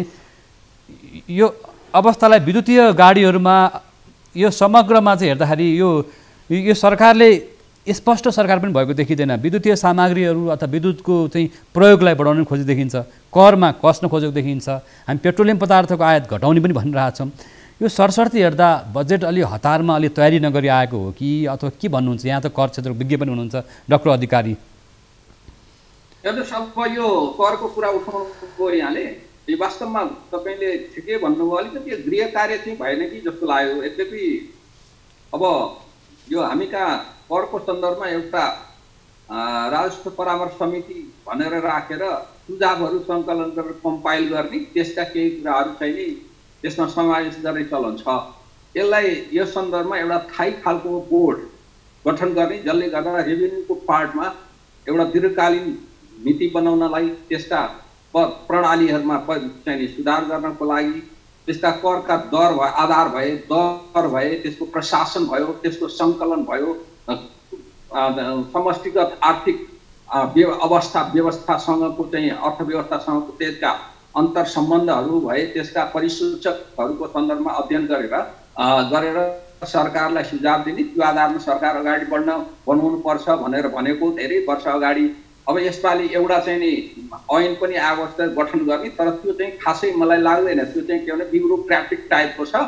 त्यसमा एक्सपर्टहरू गएर एक्सपर्टहरूले चाहिँ आफ्नो राम्रो भ्यू दिने एउटा सिनियर मान्छेहरू जाने अवस्था बनाएन सरकार। त्यस कारण सरकार चाहिँ सङ्कुचित भएर सरकार, यो अहिलेको सरकार मात्रै होइन पहिलेको देखिने। अब तपाईँले अहिलेको करको चाहिँ नि करका दरहरूको कुरा गर्नुभयो, यसमा करको दरहरूमा के भन्छ एउटा सैद्धान्तिक कुरा हुन्छ। कर भनेको सैद्धान्तिक सिद्धान्तसित जोडिन्छ एउटा, अनि त्यसलाई व्यवहारसित लगेर पनि जोड्नुपर्ने हुन्छ। कुन सिद्धान्त कुन ठाउँमा कसरी फिट हुन्छ भनेर हेर्दाखेरि अब त्यो भनौँ न एउटा सैद्धान्तिक हिसाबले कच्चा पदार्थमा चाहिँ नि इम्पोर्टमा कम कर लगाउने र चाहिँ नि फिनिस्ड गुड्समा बढीको दर लगाउने भनेर छ। अब त्यो कुरा सैद्धान्तिक हिसाबले केही आएको पनि छ। यहाँ कच्चा पदार्थ चाहिँ नि औषधिको कच्चा पदार्थमा र चाहिँ नि यन्त्र उपकरणहरूमा चाहिँ नि कर कम लगाउने भनेर आएको छ। त्यो सैद्धान्तिक हिसाबले ठिक छ, राम्रो छ। अब अघि चाहिँ नि उसले हाम्रो सायद चाहिँ नि हाम्रो सुनिल दिले भन्नुभयो अथवा चाहिँ उहाँले भन्नुभएको त्यो 2 तहमा लगाउने सन्दर्भमा चाहिँ त्यो एक तह चाहिँ नि हटाइदिएको छ भन्ने छ। तर उपयुक्त वस्तुहरू उपयुक्त हाम्रो लागि बढी प्रयोग हुने कच्चा पदार्थ छैनन् भनेर भन्नुभयो। त्यो कुरा चाहिँ उहाँहरूले अलिक बढी जान्नुहुन्छ, उहाँहरूले हेरेर सरकारले पनि त्यसले हामीले कुनै पनि नीति निर्धारण गऱ्यौँ, करको चाहिँ नि कर सम्बन्धी नीति बनायौँ, कानुन बनायौँ भनेदेखि हामीले त्यो राजस्व बढाउन बनाएको हो कि सामाजिक न्याय दिन बनाएको हो कि उत्पादन बढाउन बनाएको हो कि लगानी प्रवर्धन गरेर तपाईँको मान्छेमा सेभिङ बढाउनलाई चाहिँ बनाएको हो कि अथवा लगानी गर्नलाई उत्प्रेरित गर्न खोजेको हो भन्ने कुरा स्पष्ट हुनुपर्छ। तपाईँलाई जहाँसम्म अघि चाहिँ यहाँले कुरा उठाउनु भयो, अब चाहिँ जस्तो कृषि सामग्रीको सन्दर्भमा भन्सार दरहरू कृषि चाहिँ नि त्यो उसमा यो मेसिनरीहरूमा यन्त्रहरूमा त्यसलाई घटाएको छ, नलाग्ने गरिदिएको छ, त्यो स्वागत कुरा छ, राम्रो कुरा हो। तर अब चाहिँ नि बिउ बिजनमा कर लगाउँदाखेरि बिउ बिजन अहिले नै हामी पर्याप्त उत्पादन गर्न सक्छौँ कि सक्दैनौँ? भोलिका दिनमा बिउ बिजन हामीले क्षेत्रगत अब कुन कुराको बिउ बिजन, त्यो बिउ बिजन पर्याप्त उत्पादन गर्न सक्ने स्थिति बनाउँदै लगेपछि त्यो गर्नु ठिक छ। अब चाहिँ नि कृषि सुधार शुल्क भनेर लगाइएको हुन्छ, कृषि सुधार शुल्क सैद्धान्तिक हिसाबले हेर्दा त्यो ठिकै छ। त्यसो लगाइदिँदाखेरि हाम्रो इम्पोर्ट चाहिँ घट्छ र हाम्रो यहाँ उत्पादन गर्न प्रेसर पनि हुन्छ, उत्पादन पनि हुन्छ कृषि उपज। त्यसबाट कृषि उपजमा उत्पादन बढ्यो, उत्पादकता बढ्यो भने त्यहाँ रोजगारी सिर्जना हुन्छ भन्ने हिसाबले त्यो ठिक छ, राम्रो हो। तर कुरो के छ भने त्यहाँ हामीले भन्सार चाहिँ लगाइदियो, त्यो खुला सिमानाबाट अनधिकृत तवरबाट आउने कुरामा हामी रोक्छौँ कि रोक्दैनौँ, कति रोक्न सक्छौँ भन्ने कुरा हेर्नुपर्ने हुन्छ। अब जहाँसम्म विद्युतीय गाडीमा चाहिँ नि कर लगाउने कुरा चाहिँ नगरेको भए हुन्छ सरकारले, किनभनेदेखि सरकारको नीति नै के छ भनेदेखि तपाईँको पेट्रोलियम पदार्थको उपभोगलाई घटाउने भन्ने छ। पेट्रोलियम पदार्थको उपयोग जब घटाउने भन्छ र पेट्रोलियम पदार्थमा घटाउने भन्दा नि शून्यमा लान त सजिँदैन। डिजल पेट्रोल ग्यासको कुरालाई भोलिका दिनमा ग्यासको प्रयोग, खास गरी खाना पकाउने ग्यासको प्रयोगको सन्दर्भमा हामीले बिजुली पर्याप्त उत्पादन गऱ्यौँ, त्यो नियमित गऱ्यौँ, मूल्य चाहिँ नि न्यायोचित मूल्यमा छ र त्यसमा चाहिँ नि त्यो गुणस्तरीय ढङ्गले सप्लाई पनि भएको छ। अनावश्यक बेलामा जाने बिजुली चाहिँ काटिने कुराहरू नहुने, लोड सेडिङ नहुने अवस्था, के अरे अघोषित लोड सेडिङ नहुने अवस्थामा सुनिश्चित गरिसकेपछि सबैले मान्छेले भोलि इमिसन चुलोहरू चाहिँ बनाउन प्रयोग गर्न थाल्छ, बिजुली प्रयोग गर्दा। त्यति बेला हामीले ग्यासलाई रिप्लेस गर्न सकौँला, तर पेट्रोल डिजललाई 100% अहिले नै रिप्लेस गर्न सक्दैनौँ हामी। त्यो दृष्टिकोणबाट एकातिर तपाईँले पेट्रोलमा भनौँ न, डिजलमा पेट्रोलमा अहिले के छ भने 1 किलोलिटरमा 25 रुपियाँ चाहिँ नि पर त्यहीँ लाग्छ भन्सार। त्यसपछि आएर तपाईँले के लाग्छ अर्को चाहिँ नि पूर्वाधार कर भनेर 5 रुपियाँमा अझ थपिदिनु भएको छ, 5 रुपियाँ थपेर 10 बताइदिनु भयो। प्रदूषण कर भनेर चाहिँ 1 रुपियाँ र 2 रुपियाँ लाग्छ होइन। अब अर्को चाहिँ नि सडक मर्मत कर भनेर 4 रुपियाँ लाग्छ। हेर्नुहोस् त, तपाईँले पेट्रोल जति डिजल प्रयोग गर्नुहुन्छ त्यसको 60% चाहिँ कर, 40% का लागत तपाईँको, अनि आय निगमको मुनाफा समेत जोड्ने भने त त्यो अङ्क चाहिँ कति पर्छ? 65% चाहिँ कर र मुनाफा अनि 35% चाहिँ कस्ट। जनतालाई त्यत्रो करको मार परिराखेको छ, त्यो अवस्थामा डिजेलको मूल्य बढाइदिँदा के हुन्छ? डिजेलको मूल्य त तपाईँको ढुवानीमा पर्छ, त्यसको यातायातमा पर्छ है। अब यता त्यो हवाई इन्धनमा चाहिँ घटाइदिएको छ। यता भनेपछि आम जनतालाई त्यसले असर पार्छ र अर्थतन्त्रको लागत महँगो बनाइदिने अवस्था सिर्जना भएको छ। यो कुरामा वास्तवमा अर्थ मन्त्रालयमा यस्ता कुराहरूको सन्दर्भमा कतिको अभ्यास भयो भएन।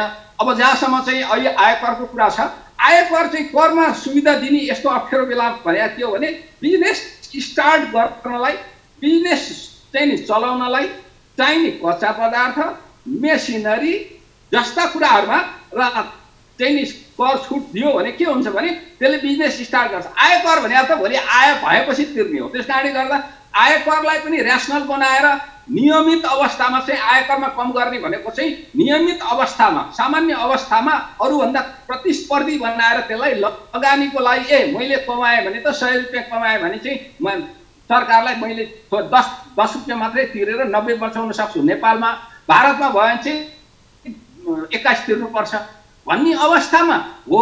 अहिले चाहिँ आयकर भन्दा पनि अन्य कुरा चाहिँ नि मूल्यवृद्धि करमा मैले धेरै पटक चाहिँ वर्षौँदेखि 10औं वर्षदेखि के हो 2टा कर लगाउँ र उद्योग वाणिज्य सङ्घ पनि कहिलेकाहीँ यो उहाँहरू पनि हुनुहुन्छ, उहाँहरू पनि कन्सिस्टेन्ट छैन।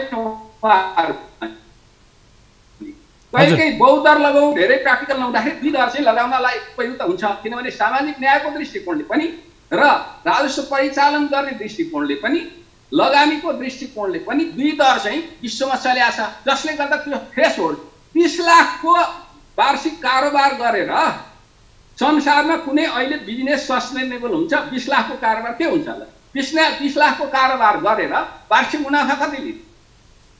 यो पूर्व अनुमानित कर बुझाउनेहरूले 5000 महानगरपालिकामा बुझाएको छ, कति 7500 हो क्या अहिले। त्यसको चाहिँ 75% छुट पाउने भयो पूर्व अनुमानितहरूमा जानेहरूले।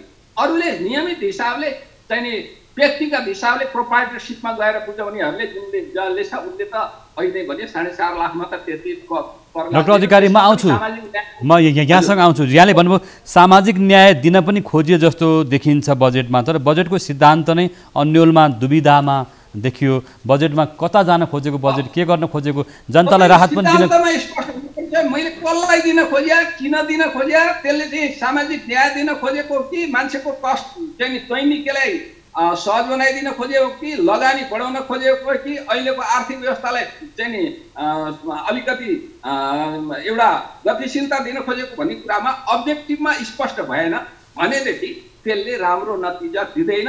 यसमा क्लियरेन्सको जरुरी छ। भनेपछि बजेटमा अस्पष्टता छ, बजेटको नीतिमै अस्पष्टता छ, बजेटले कता जान खोजेको, के गर्न खोजेको भन्ने नै आयो। अब फेरि म नेपाल उद्योग वाणिज्य महासङ्घका कर समितिका सहसभापति सुनिल गोपाल श्रेष्ठसँग जान चाहन्छु। थोरै जस्तो मैले अघि पनि च्याम्बरका उपाध्यक्षलाई पनि भने करको विषयमा, र भर्खर डाक्टर अधिकारीले पनि भन्नुभयो करको विषयमा हाम्रो निजी क्षेत्र पनि स्पष्ट छैन। करमा भन्सार छलीका कुराहरू छन्, कर राजस्व चुहावट छ, करमा भ्रष्टाचार छ, अनियमितता छ, यसमा निजी क्षेत्रको नि मिलेमतो छ भन्ने कुरा पटक पटक उठ्छ। तपाईँहरूमाथि पनि निजी क्षेत्रका समग्र उद्योगी व्यवसायीहरूलाई एकमुष्टमा आरोप प्रत्यारोपले चाहिँ लाउन खोजेको होइन, तर कर छलीका घटनाहरूमा निजी क्षेत्रका उद्योगी व्यवसायीहरू पनि मुछिएका घटनाहरू पटक पटक छन्। करका हाकिमहरू, प्रशासनमा बसेका व्यक्तिहरू पनि मुछिएका घटनाहरू छन्। कर प्रशासन चुस्त पारदर्शी भएन भनेर अघि पनि डाक्टर अधिकारीले पनि छुनुभयो। सरकार आफैले पनि भनिरहेको छ सुशासन भन्छ, तर अब सुशासन भनिरहेको हो भने भन्सार छलीको घटना किन रोकिँदैन?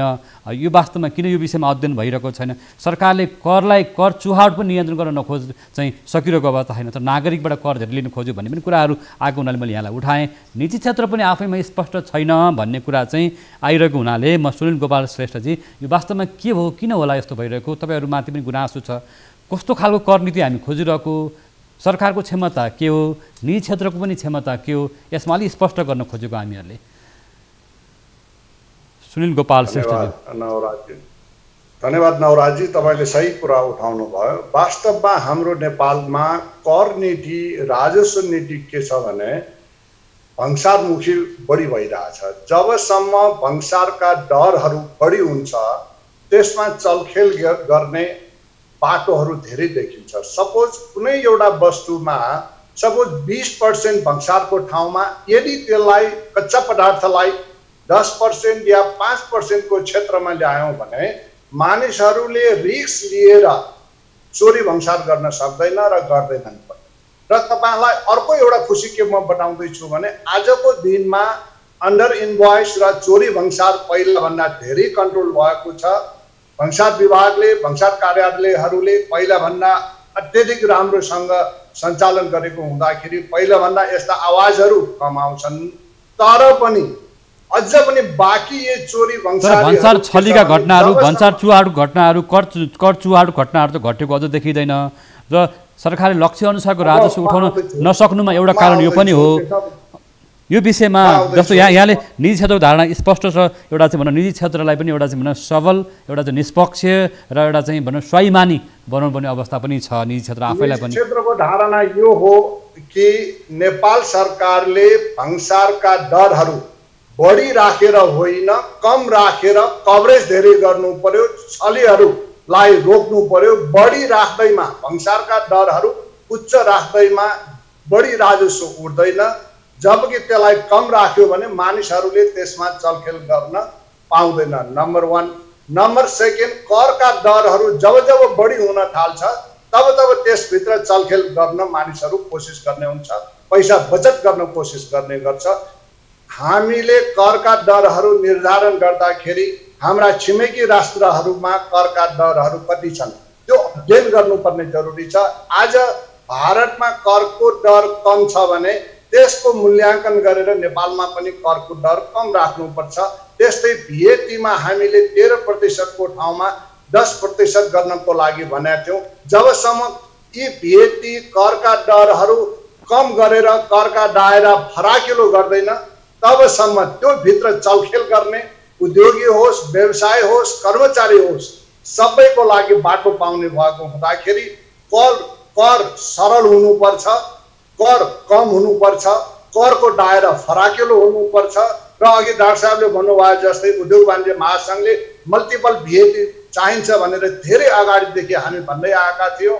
तर सम्बन्धित निकायबाट, सम्बन्धित ठाउँबाट मल्टिपल दर गर्नलाई धेरै गाह्रो भएको भन्ने हामीले सूचना पाएको या खबर पाएको हुँदाखेरि 13%लाई 10% यो आजको अहिलेको बजेटमा 10% गर्ला भन्ने हाम्रो अभिलाषा, हाम्रो आशा थियो। त्यो 10% नगरेको हुँदाखेरि अझ पनि यसरी कर बढ्दै जाने, 25% कर हुने, 13% भ्याट हुने, कर जब जब बढी हुन्छ तब तब हरेक क्षेत्रमा या त्यो कर्मचारी होस् या व्यापारी होस् या कुनै पनि उद्योग होस् त्यो सबैलाई चलखेल गर्ने बाटो हुने भएको हुनाले यी करका दरहरू सकेसम्म कम गर्ने र दायरा फराकिलो गर्नुपर्छ, सबैलाई समेट्नुपर्छ भन्ने नेपाल उद्योग वाणिज्य महासङ्घको धारणा। जस्तो कर छलीमा संलग्न भएका कर्मचारी, प्रशासक अथवा व्यापारी, उद्योगी जो होस् त्यसको निष्पक्ष छानबिन पनि हुनुपर्छ भन्ने माग हो।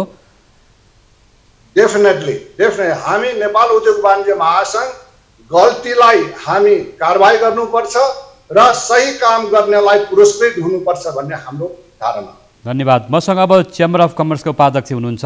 अलिक करको विषयमा नागरिक तहमा उठेको कुरा हुनाले सरकारलाई पनि केही यो काम गर्न सजिलो पनि होला। यो कार्यक्रमबाट केही कुराहरू उठि पनि रहेको छ। हामी निष्पक्ष तरिकाले यो कार्यक्रममा बहस गर्न खोजिरहेका छौँ, किनभने सरकारको अर्थतन्त्र र निजी क्षेत्रको अर्थतन्त्रका समस्याहरूलाई पनि हामी उठाउन खोजिरहेको छौँ। हामी निष्पक्ष तरिकाले यो छलफल र टिका टिप्पणी गर्न खोजिरहेका छौँ।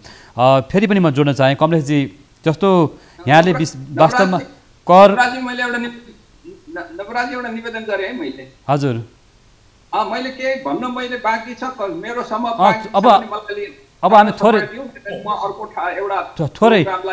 अब हामी निष्कर्ष सहित बिट मार्न गइरहेछौँ। यहाँले समय दिनुभयो, अमूल्य समय दिनुभएको छ आज बिदाको दिन पनि। जस्तो अब कर राजस्व छलीका घटनाहरूमा निजी क्षेत्र पनि दोषी छ र सरकारी पक्षका प्रशासनका कर्मचारी, भन्सारका कर्मचारी, करका प्रशासन, आन्तरिक राजस्व विभागका कर्मचारी दोषी भएको घटनाहरू बेला बखतमा आउने गरेको छ। यो कुरा प्रमाणित पनि भइसकेको घटनाहरू हो।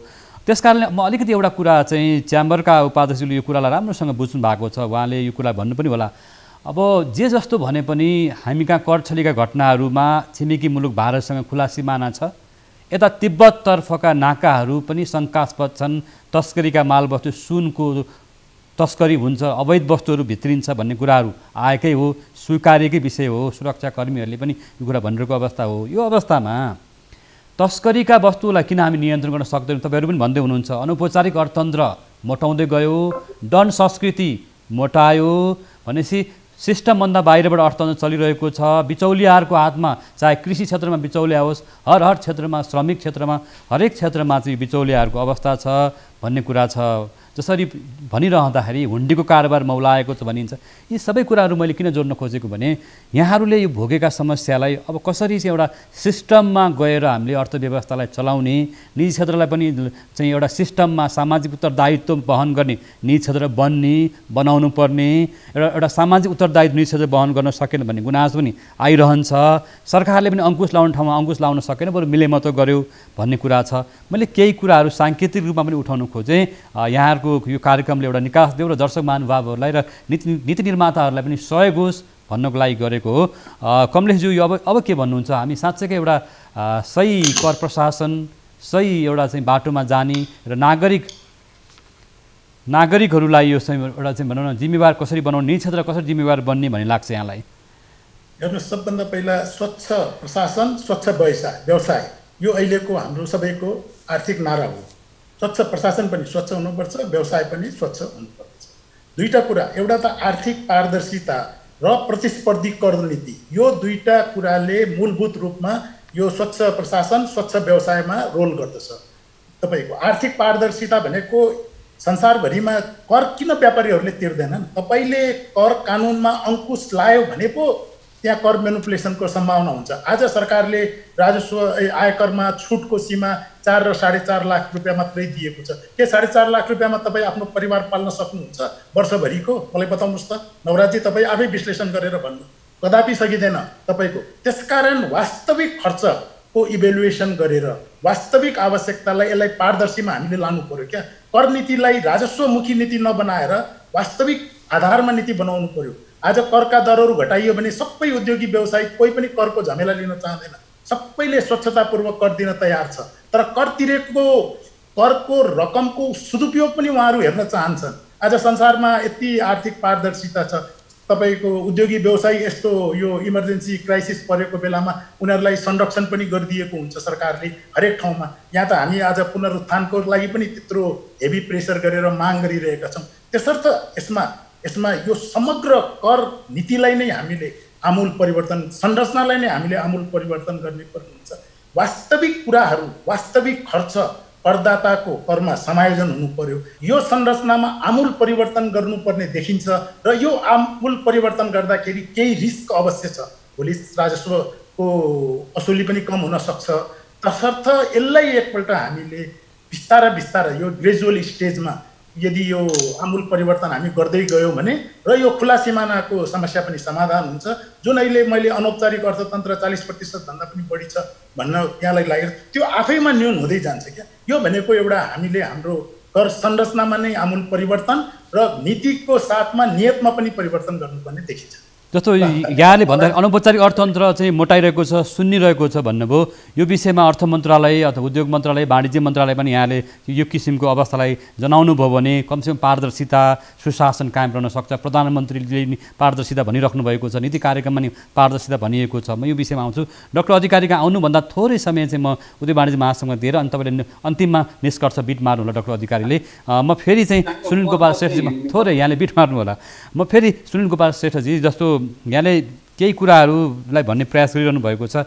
हामी निजी क्षेत्र पनि इमान्दार हुन सकेनौँ, पारदर्शी हुन सकेनौँ र सरकारी कर्मचारी इमान्दार हुन सकेनन् भन्ने कुराहरू उठाइरहँदाखेरि हाम्रो सामाजिक उत्तरदायित्व हामीले वहन गर्न सकेनौँ। सरकारले चाहिँ कमजोरी गरेको छ, भ्रष्टाचार गरेको छ, अनियमितता गरेको छ भन्ने कुरालाई पटक पटक मिडियामा पनि उठेकै छ। त्यसलाई सुधार गर्ने प्रयास पनि भएकै होला।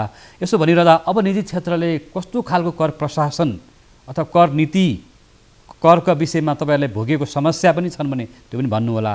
हामीले हाम्रो कर प्रणाली मा कस्तो सुधार गर्न खोजेको, आज सामान्य नागरिकलाई चाहिँ कर चाहिँ जसरी बुझाउनु पर्ने बाध्यता छ, घरखेत राखेर बुझाउनु पर्ने अवस्था छ। ठुला मान्छेहरू, शक्तिशाली मान्छेहरू कर छली गरेका पनि छन् राजनीतिक आडमा, विभिन्न खालको आडमा। यो पनि आइरहेको कुरा भएको हुनाले मैले उठाएको। निजी क्षेत्रको नेपाल उद्योग वाणिज्य महासङ्घको वास्तवमा कर नीतिका बारेमा स्पष्ट धारणा के छ भन्नुहोस्, र निजी क्षेत्रमाथि पनि ब्लेमहरू लागिरहेको अवस्था चाहिँ छ। धन्यवाद नवराजजी। तपाईँले अघि भनेको अलिकति नबुझे जस्तो लाग्छ। यो होइन कि नेपाली उद्योगी व्यवसायहरूले कर तिर्न चाहन्न, त्यो कुरा मैले भनेको होइन। किनभने नेपाली उद्योगी व्यवसायहरूको करबाटै देश सञ्चालन गर्ने भएको हुँदा हामी स्वइच्छाले स्फूर्त रूपले एकदम दिल खोलेर कर तिर्न हामी चाहन्छौँ। कहीँ करलाई अहिलेको अवस्थामा उद्योगी व्यवसायले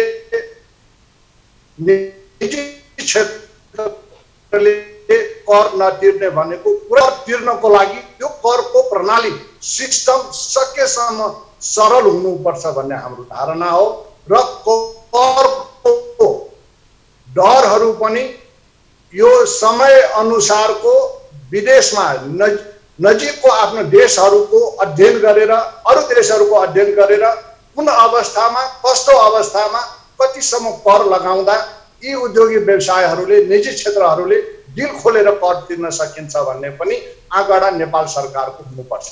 आजको दिनमा हेर्नुहोस्, हिजो अस्ति हामी हेऱ्यौँ कि केन्द्रको सङ्घीय यो बजेट हामी हेऱ्यौँ, अब फेरि स्थानीय बजेटहरू आउँदैछन्। स्थानीय बजेटले पनि निजी क्षेत्रलाई त्यही हिसाबले पेलिएको छ। म एउटा नमुनाको रूपमा म के भन्न चाहन्छु भने, निजी क्षेत्र यो स्थानीय सरकारले पनि उद्योगी व्यवसायीहरूले आफ्नो क्षेत्रमा उद्योग चलाउँदाखेरि जति भूमि ओगटेको छ त्यो भूमिको घर जग्गा कर, एकीकृत सम्पत्ति कर भनेको एक व्यक्तिले तिरेको पर्सेन्टेज अनुसार तिर्नुपर्छ। एउटा उद्योगलाई एकजना मानिस यदि घरमा बस्न चाहन्छ भने 1 रोपनी, 2 रोपनी, 4 आना, 5 आना, 8 रोपनी भए उनीहरू आनन्दले बस्न सक्छ। एउटा उद्योगीले उद्योग चलाउनको लागि युज गर्ने जुन क्षेत्र छ त्यो क्षेत्र अनुसारको कर स्थानीयले पनि, निजी क्षेत्रले, निजीले व्यक्तिगत रूपमा आनन्दपूर्वक घर बनाएर बस्दा उसलाई जति कर लगाएको छ त्यति नै स्थानीय करले लगाएको हुन्छ। यसरी करहरू लगाउँदाखेरि साँच्चै त्यो उद्योगले 50 जना होला, 100 जना होला रोजगारी दिएका होलान्, तर एकजना व्यक्तिले विलासीको लागि आफ्नो घर बनाएर बस्छ भने उसले 50, 60, 100 जनालाई रोजगार त दिएको हुँदैन।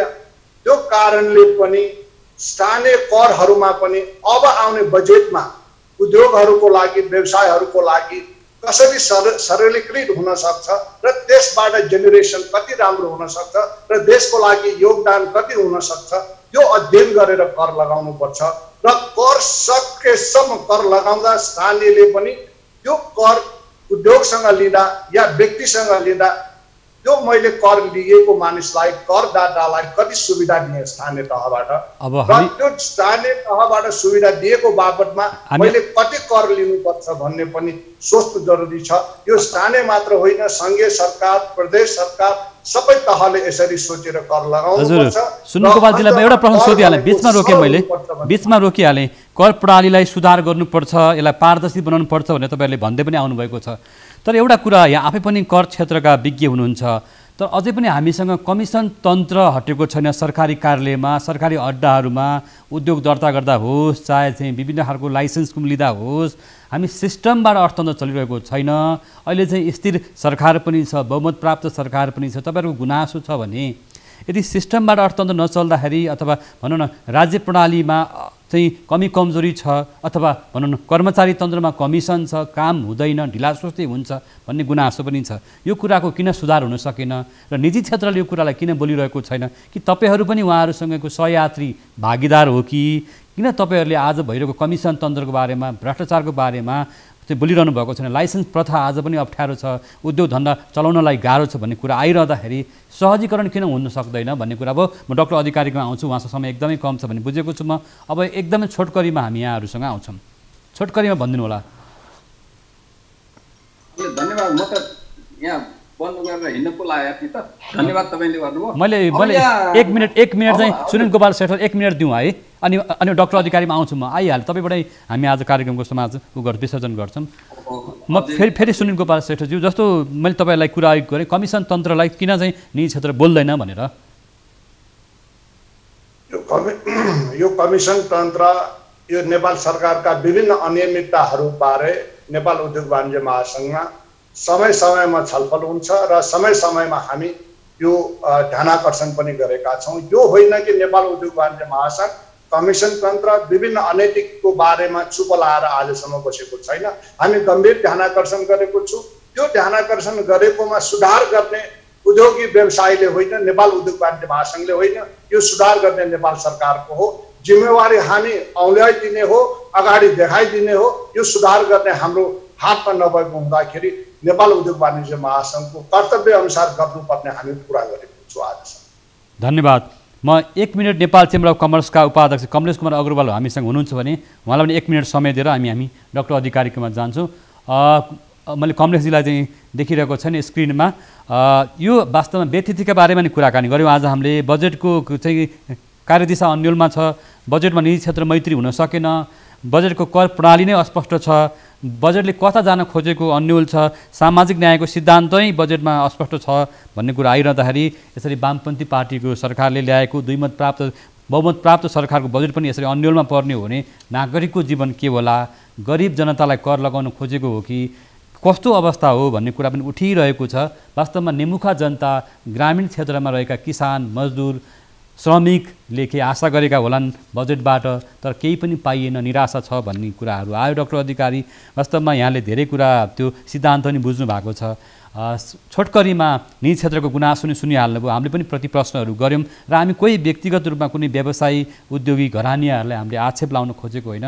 नेपालको कर प्रणालीमा देखिएका समस्या, त्रुटि र सरकारी पक्षको कमजोरी र कर प्रशासनमा भएका कमी कमजोरीहरू, अनियमितताको बारेमा चाहे भारततर्फ होस् चाहे चीनतर्फको नाकाहरूमा भएका कुराहरू, भन्सारमा भएका समस्याहरू उठाउन खोजेको। व्यक्तिगत रूपमा कतैमाथि पनि लान्छना लगाउन चाहिँ खोजिएको होइन, कुनै सङ्घ संस्थामाथि पनि होइन। मैले यो प्रश्न पनि पार्न चाहेँ। यति भनिसकेपछि अब डाक्टर अधिकारी, यो धेरै कुरा उठ्यो, कर क्षेत्रका चाहिँ गुनासा पनि आए, टीका टिप्पणी आए। यो बजेटले साँच्चै न्याय दिन खोजेको जस्तो लाग्छ कि यो बजेट आफै अन्यलमा परेको हो कि यो बजेटले लिएका चाहिँ राजस्वको लक्ष्य पुरा गर्न गाह्रो छ, उद्योग व्यवसायले कर तिर्न सक्ने क्षमतै छैन, आन्तरिक उठाउन चाहिँ भनेको छ। यस्तो अवस्थामा उद्योग व्यवसाय टाट पल्टिने, काम गर्न नसक्ने अवस्था आउने हो भने कसरी देशको अर्थतन्त्र चल्न सक्ला? श्रमिक मजदुरहरूको झन् बेरोजगारी बढेको छ, बाहिरबाट ठुलो सङ्ख्यामा चाहिँ हाम्रा चाहिँ उद्योगिक हाम्रा चाहिँ श्रमिक मजदुरहरू आउने अवस्था छ। अब के भन्नुहुन्छ अन्तिममा? लामै बाने मैले लामै बाने कार्यक्रममा धेरै कुरा उठ्यो। हजुर, त्यो ग्रास कहाँबाट गर्ने भन्ने कुरा आयो कि अब तपाईँले अब लामो पृष्ठभूमि बनाउनु भयो अनि चाहिँ नि एन्सर गर्ने बेला चाहिँ मैले त्यो कन्क्लुडिङ गर्नुपर्ने हुन्छ। अब तपाईँले चाहिँ नि एउटा त तपाईँको सुशासनको कुरा आयो, भ्रष्टाचारको कुरा आयो। यो एउटा मान्छेको मनोवृत्तिसित जोडिया छ र अर्को हाम्रो अर्थ राजनीतिक प्रणालीसित जोडिया छ। तपाईँको जहिलेसम्म अर्थ राजनीतिक प्रणाली त्यो सुशासन चाहिँ नि ट्रान्सप्यारेन्ट फ्रेन्डली, गभर्नेन्स फ्रेन्डली हुँदैन तबसम्म यी कुराहरू हट्दैनन्। सबैलाई पैसा चाहिएको हुन्छ। त्यस कारणले गर्दा तपाईँको हाम्रो चाहिँ नि सिस्टममा निर्वाचन प्रणाली जहिलेसम्म सुधार हुँदैन, एक। दोस्रो कुरा, तपाईँले शिक्षा, स्वास्थ्य, बुढ्यौली, बचपन यी चारवटा कुरालाई राज्यले जहिलेसम्म जिम्मा लिँदैन तहिलेसम्म चाहिँ यी कुराहरू भइराख्छन्। हेर्नुहोस्, अब जहाँसम्म छ करको कुरा छ, करको कुराको सन्दर्भमा अर्थतन्त्रको संरचनाले पनि यसलाई काम गर्छ। अर्थतन्त्र अहिले हाम्रो नेपाल सरकारको तथ्याङ्क अनुसारै 62% आर्थिक क्रियाकलाप अनौपचारिक क्षेत्रमा हुन्छ र चाहिँ 42% त्यो बाँकी प्रतिशत मात्रै 38% मात्रै चाहिँ नि यो उस क्षेत्रमा हुन्छ भने 62% कारोबार चाहिँ सरकारको नियन्त्रणमा छैन भन्नु खोज्नु भएको हो। नियन्त्रणमा नभएको होइन, त्यो चाहिँ के भने अनौपचारिक क्षेत्र, त्यसको अभिलेखाङ्कन हुँदैन, त्यो सिस्टमभित्र नआएको। तपाईँले कहिलेकाहीँ के हुन्छ भने ब्ल्याक इकोनोमी र इन्फर्मल इकोनोमीलाई एउटै ठाउँमा राख्नुहुन्छ, हुँदैन। त्यो ब्ल्याक इन्फर्मल इकोनोमीभित्र तपाईँको चाहिँ नि नन ब्ल्याक इकोनोमी पनि हुन्छ, ब्ल्याक इकोनोमी। त्यस कारण त्यो कुरामा स्पष्ट हुनुपर्छ हामीले। त्यो 62% इन्फर्मल इकोनोमिक एक्टिभिटी भनेको ब्ल्याक इकोनोमी होइन, फेरि यो त्यसरी बुझ्नु पनि भएन। जस्तै एग्रिकल्चर सेक्टर हाम्रो इन्फर्मल इकोनोमीमा चलिरहेको छ, त्यहाँ चाहिँ नि हाम्रा सङ्गठनहरू काम कारबाहीहरू संस्थागत हिसाबले छैनन्। त्यस कारण त्यो त इन्फर्मल सेक्टर हो भने त्यसलाई हामीले चाहिँ ब्ल्याक इकोनोमी भन्न त मिलेन। त्यो कुरा बुझ्नुपर्ने हुन्छ। अर्को चाहिँ तपाईँको ट्याक्सको सन्दर्भमा जुन छ, ट्याक्स चाहिँ ट्याक्समा दुईवटा सिद्धान्त छ। एउटा ट्याक्स प्लान्टिङ गर्ने र ट्याक्सको बाली प्लान्टिङ भनेको बाली नै लगाउने व्यवस्था गर्ने, अर्को बाली कटान गर्ने व्यवस्था। हाम्रो ट्याक्स प्रणाली चाहिँ अहिलेसम्म हार्भेस्टिङ सिस्टम अथवा चाहिँ नि जब तयार हुन्छ मात्रै त्यो कटान गर्न जाने। त्यस कारणले युजुअल बेलाको ट्याक्स सिस्टम चाहिँ त्यस्तो खालको हुनुपर्छ जसले गर्दा प्लान्टिङ गरोस्, इन्भेस्टमेन्ट गरोस्, त्यहाँबाट ट्याक्सको चाहिँ नि प्राप्त गर्ने चाहिँ क्षेत्र ब्रोडर होस्, त्यहाँबाट विभिन्न खालका ट्याक्सहरू आओस् भन्ने।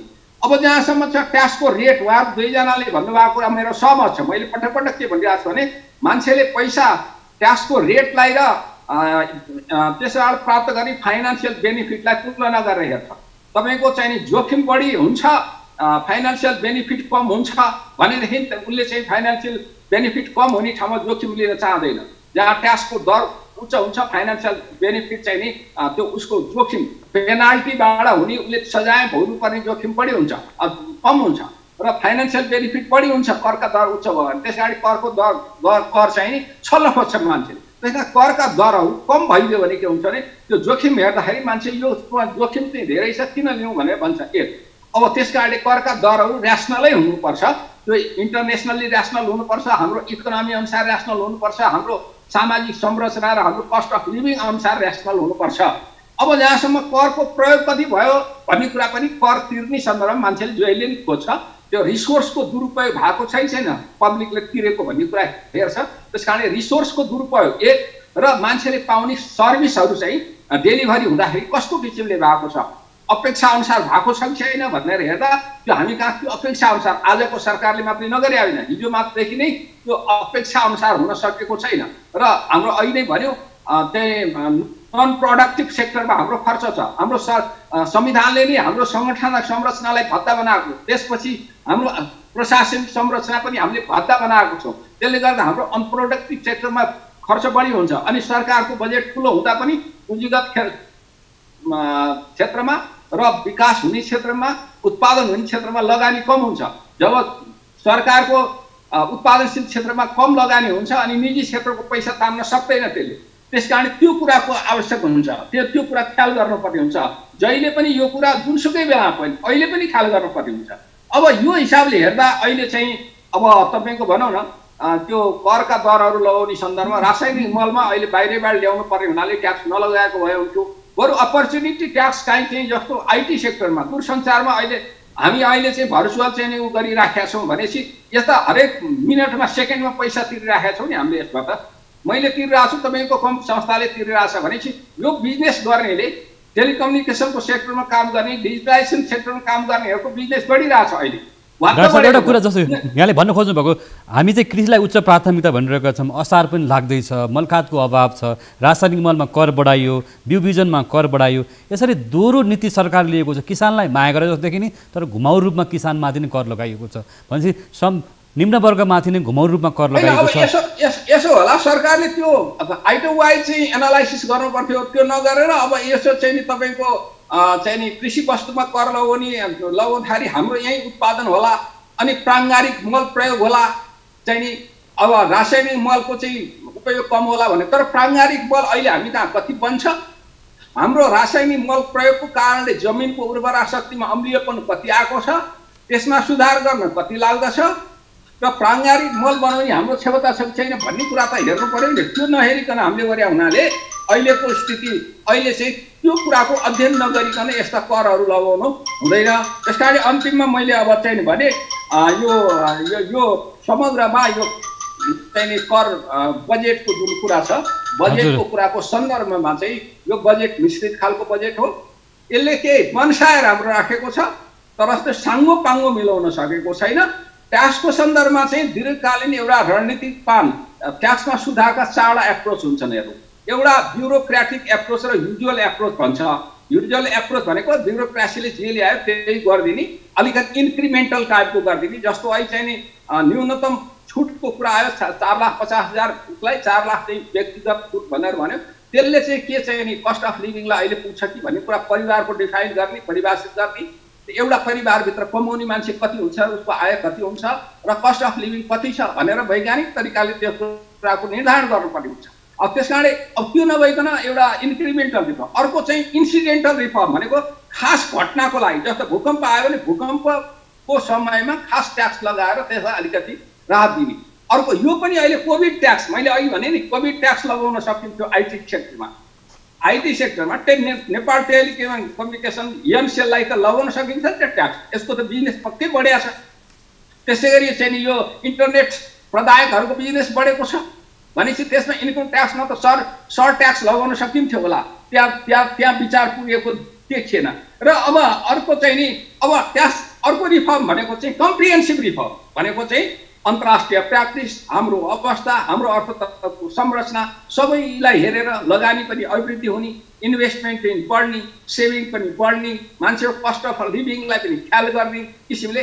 अनि त्यसमा प्रत्यक्ष कर, अप्रत्यक्ष कर, अब 3टा तहका कर, अहिले 3टा तहबाटै कर लाग्छ। त्यसलाई मल्टिपल ट्याक्सहरू कति राख्ने, हामी भोलिका दिनमा चाहिँ नि जीएसटीमा जाने कि नजाने भन्ने कुराहरूको समेत ख्याल गरेर हामीले ट्याक्सको कम्प्रिहेन्सिभ रिफर्म गरेर पर्ने छ। त्यो भएको छैन। त्यस कारणले मलाई लाग्छ अहिले यी सबै कुराहरू चाहिँ यो बजेटले सम्बोधन गर्न सकेका छैन। यद्यपि यो बजेटलाई हामीले कार्यान्वयनमा लैजाँदाखेरि कमसेकम 80% कार्यान्वयन गर्यो भने पनि हामीलाई केही राहत इकोनोमीलाई पनि देला, औद्योगिकहरूलाई पनि देला भन्ने मलाई लाग्दछ। धन्यवाद। धन्यवाद दर्शकवृन्द। हामीले जन बजेटमा धन्यवाद, यहाँहरू सहभागी तिनैजनालाई म धन्यवाद दिन्छु।